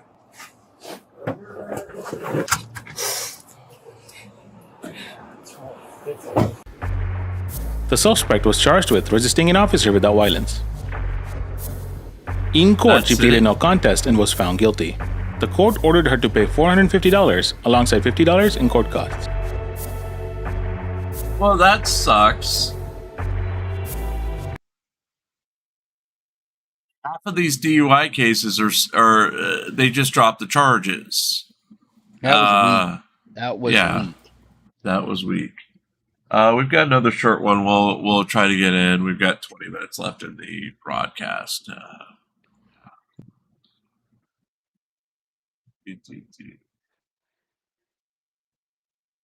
I am looking Lemon forward. tarts and angel. Now you're just talking silly talk. My brain is going. I just took me a minute to find screen share. Oh, jeez. I'm looking straight at it, and yeah. Let's try Karen alert. Karen alert. Yes. Woman yes. becomes unhinged after being told to delete a photo. Yes. Yes. Now, is this one also married a person? No, it isn't. No, she isn't. So. Ooh. Ooh. Randall, would you like to try your hand at marrying off someone? Well, I don't even know what that means. That means you were performing a virtual ceremony, starting with Dearly Beloved, we're gathered here today. Then you fill in the names of the two people and the circumstances. We'll take it from there. It's just a show tradition. I have no idea what you're talking about. We'll do it. We'll do it. We'll do it. Pope, go for it. Oh, and guess who just showed up? Guess who just showed up? Look, there's Parson. His 19th wedding today. Yes. Today. Dearly beloved, we're gathered here today in sight of our special guest to witness this wonderful ceremony of this beautiful example of womanhood. To our dear, dear friend Parson for the 19th time, a record 19th time. How many women can one man marry? Well, the answer is 19. Dear Karen, do you promise to love, honor, and cherish dear Parson and be the special one to make him forget the other 18 women in his life? I'm gonna be number one. And Parson, do you take this wonderful example of, I am sure, mental stability and calmness to bring some peace and joy into your life as you enter into marital bliss? Yeah, whatever. Put her in the shed with the rest of them. By the power vested in me, by the state of confusion and sheer mockery, I now pronounce you husband and wife. You may kiss the bride. There you go. Yeah, it's just one of the weird traditions of the show. And that is, what number was that? 19? 19. 19. The new record is 19. Parson tortures. Marriages are valid in no states and expire at midnight. Wait, so that means, well, midnight West Coast time. Midnight West Coast time. West Coast time, yes. West Coast There you time. go.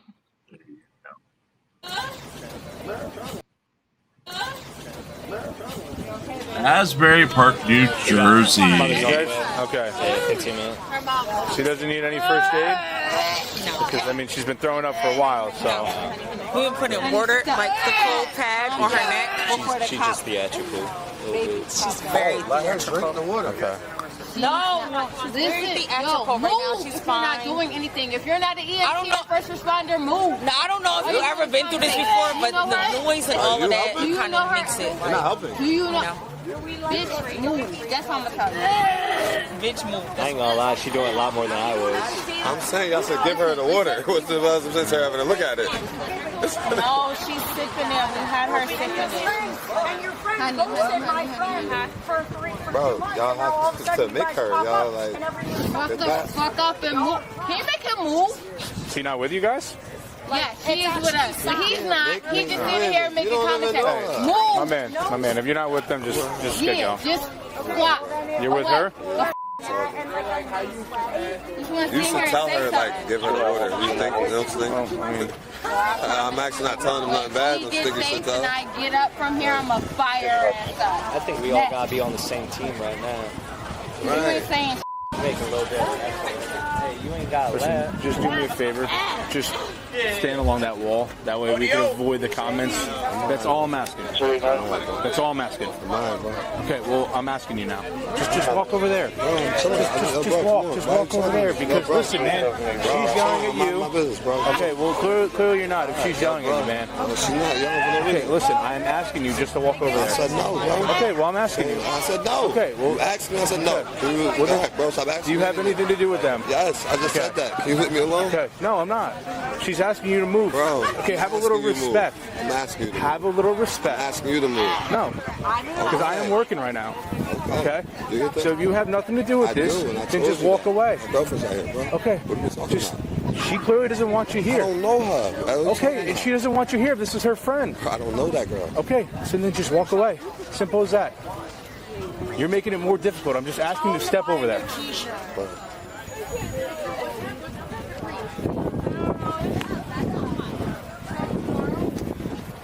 Hope you wasn't drinking tequila, baby. Man, if you want to be some help, you should tell them like they're not supposed to have her on her back. Like that. Not on her dick. I told her to lift her up. She's doing that. She got wet, cold rags around her neck. She doesn't want the water. We're putting her mouth on her. Hey, delete that shit. Hey, Bonnie, that's messed up. That's messed up. That's messed up. Up in the head. No. I promise y'all. What are you talking about?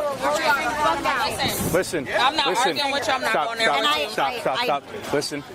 You're on body camera of just you taking a picture. I just watched you do it, okay? Delete the picture. I need you to get out. Delete the picture. I need you to get away from me right now. Delete the picture right now of her. I just watched you do it. You didn't watch me do anything. Is this legal, Randall, for a cop to tell him to delete the picture?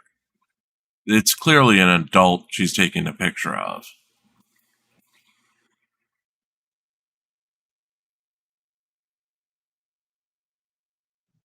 Still with us?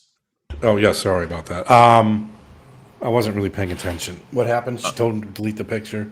Yeah, the cops are telling her...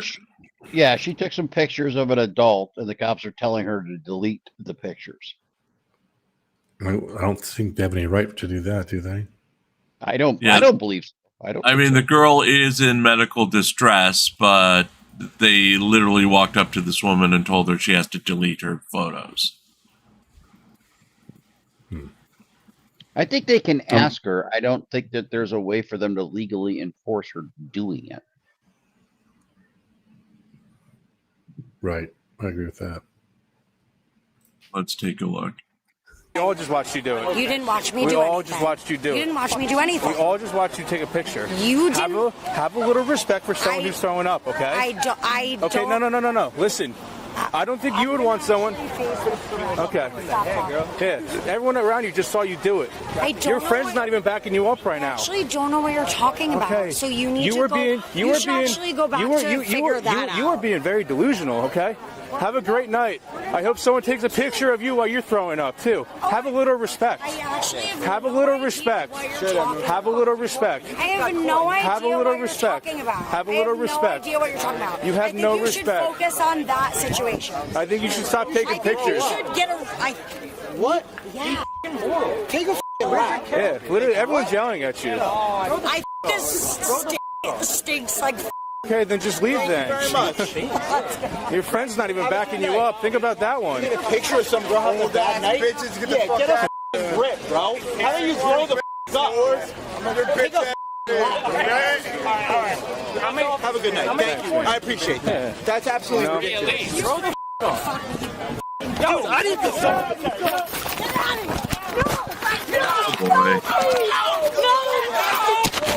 Get off! Get off!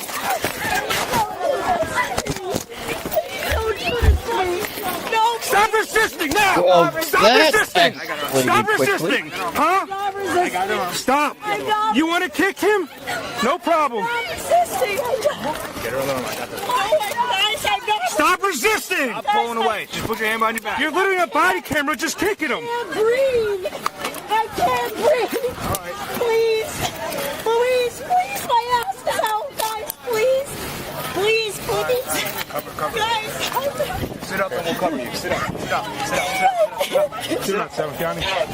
We're going to have 141 Johnny Mets. guys, please. This is so scary. Body cam, her kicking someone, doesn't even know him.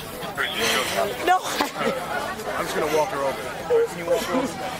Someone please listen to me. We're like... Come on. No. I've never... Can you please... Please.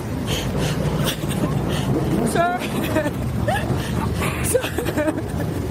You're fine. Breathe.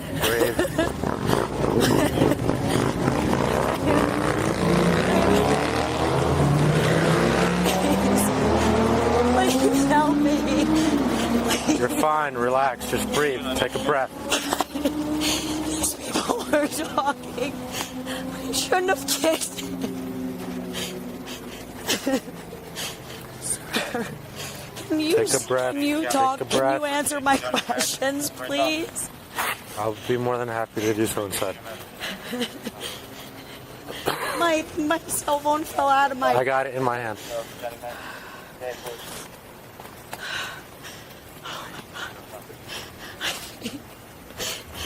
My friend.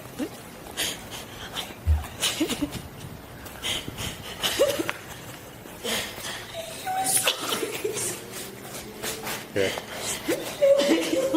Asbury, secure the port, please. I can't do this. I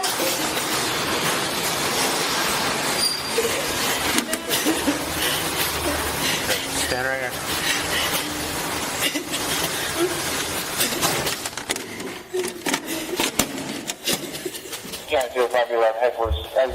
No, I need to call someone. Okay, relax. No, Relax. Take a breath. I need to call someone. This is like, I have never Okay, I'll let you make a phone call. Relax. I've never experienced this Relax. in my life. Relax.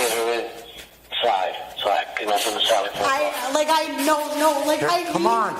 I need to speak to someone. I have never felt this way in my entire life. This is actually, please. 275, you available for a female search?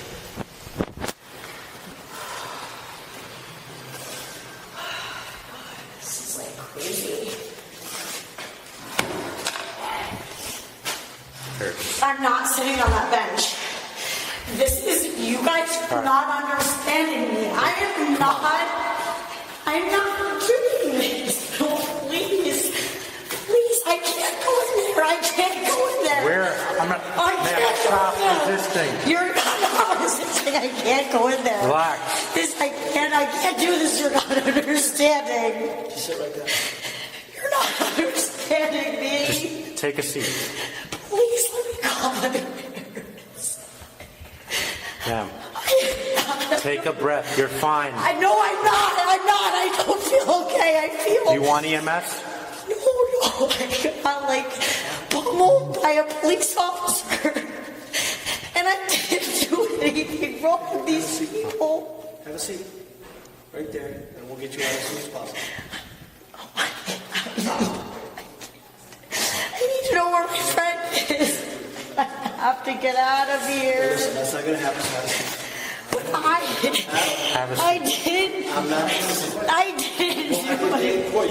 She's right there. I just wanted to make sure she was okay. Stop. Nobody resisted anything. You people are. This is the nuttiest I have ever experienced. You're still being recorded. I know. Trust me. I know I'm being recorded. So relax. Because the judge is going to see all of this. I know. Thank you. Please uncuff me. I am wait till you hear from my attorney, all of you. We have attorneys to go. Okay, good. Don't uncuff me. Just relax. I can't wait. I want to secure it. Right. Wait, man, this is nuts, man.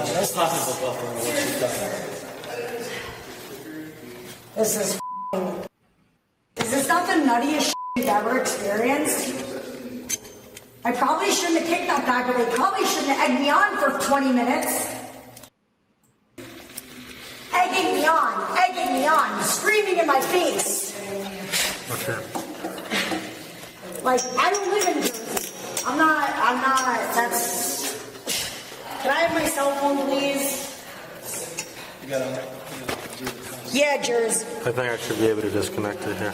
No, you're not touching my $2,000 purse with your hands. So back up. All right, so then.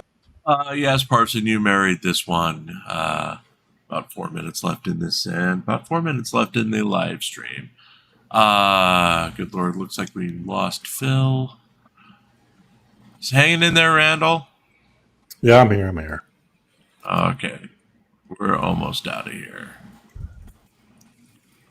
I'm not. This is insane. I counted 51 to 50. This is the property that you had. Your phone, wallet, and all the back? Yes, all the miscellaneous items that were in your purse. And right down here. Thank you.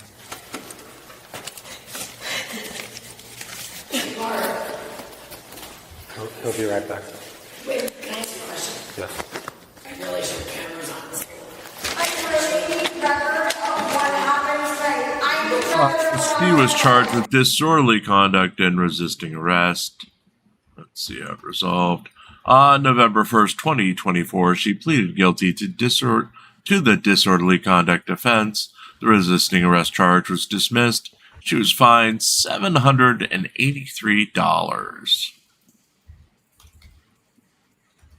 Let's see, that's the end of that one. And folks, that's the last of the drunk girl for tonight. We've got a couple minutes left. Anything? Oh, there's Pope. Sorry. Anything you want to say in closing tonight, Randy? No, just looking forward to Dr. Dave's live at 4 o'clock in the morning. Okay. You gonna be up for that, or are you gonna wait? Yeah, good Lord. I watched the replay. Although he did kind of invite me on, I think. Oh well, there you go. But I'm blocked, so I don't know how I'm gonna do that. You could take a nap and then just come back on. Well, no, he's blocked on Dr. Dave's. Oh, on Dave's, yeah, on Dave's, yeah. I don't know why he blocked me. I have no idea why he blocked me. I never said anything. I don't know why he blocked me. Because it's Dr. Dave. Yeah, but he mentioned in today's videos that I should come on. Well, you did 4 hours with us. You can survive an hour with Dr. Dave. Maybe.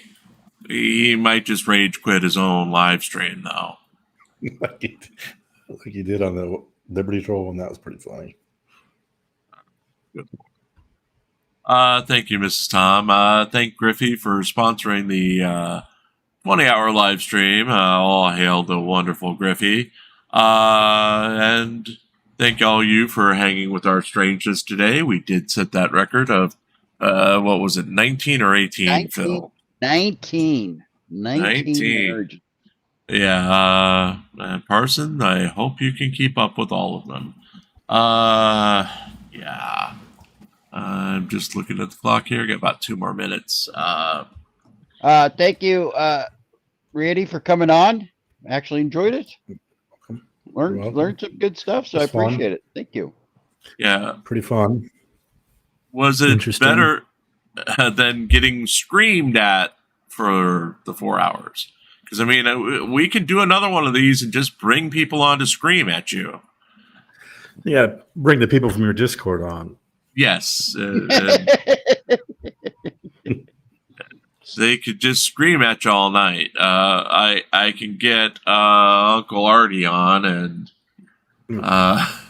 oh, yes, he can scream. He can scream. Yes. Yes. We got to get Chili on here next time. Oh, God. Yeah, I don't think Chili has the patience or the attention span to stick with us for 4 hours, though. No. That'd be pretty funny, though.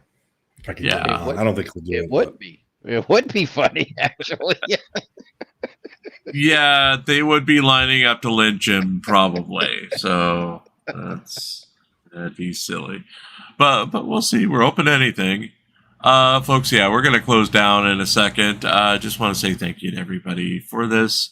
This is probably the last one of the summer as my nephew is going back to school, and it'd be harder to set this up. So, yeah, having a 7-year-old in the house at 55 years old is a new and interesting thing, you know? It was unexpected, but I love having him around. So, there you go. Well, folks, from us to you again, thank you. Thank you to Randy. And we're out of here. We'll see you again. Remember, tonight we're not doing a show, but NCR is doing a show on his channel, and then we'll be back with you for Pope's show on Monday. Good night. Monday. And stick around for a second, Randy, after the show.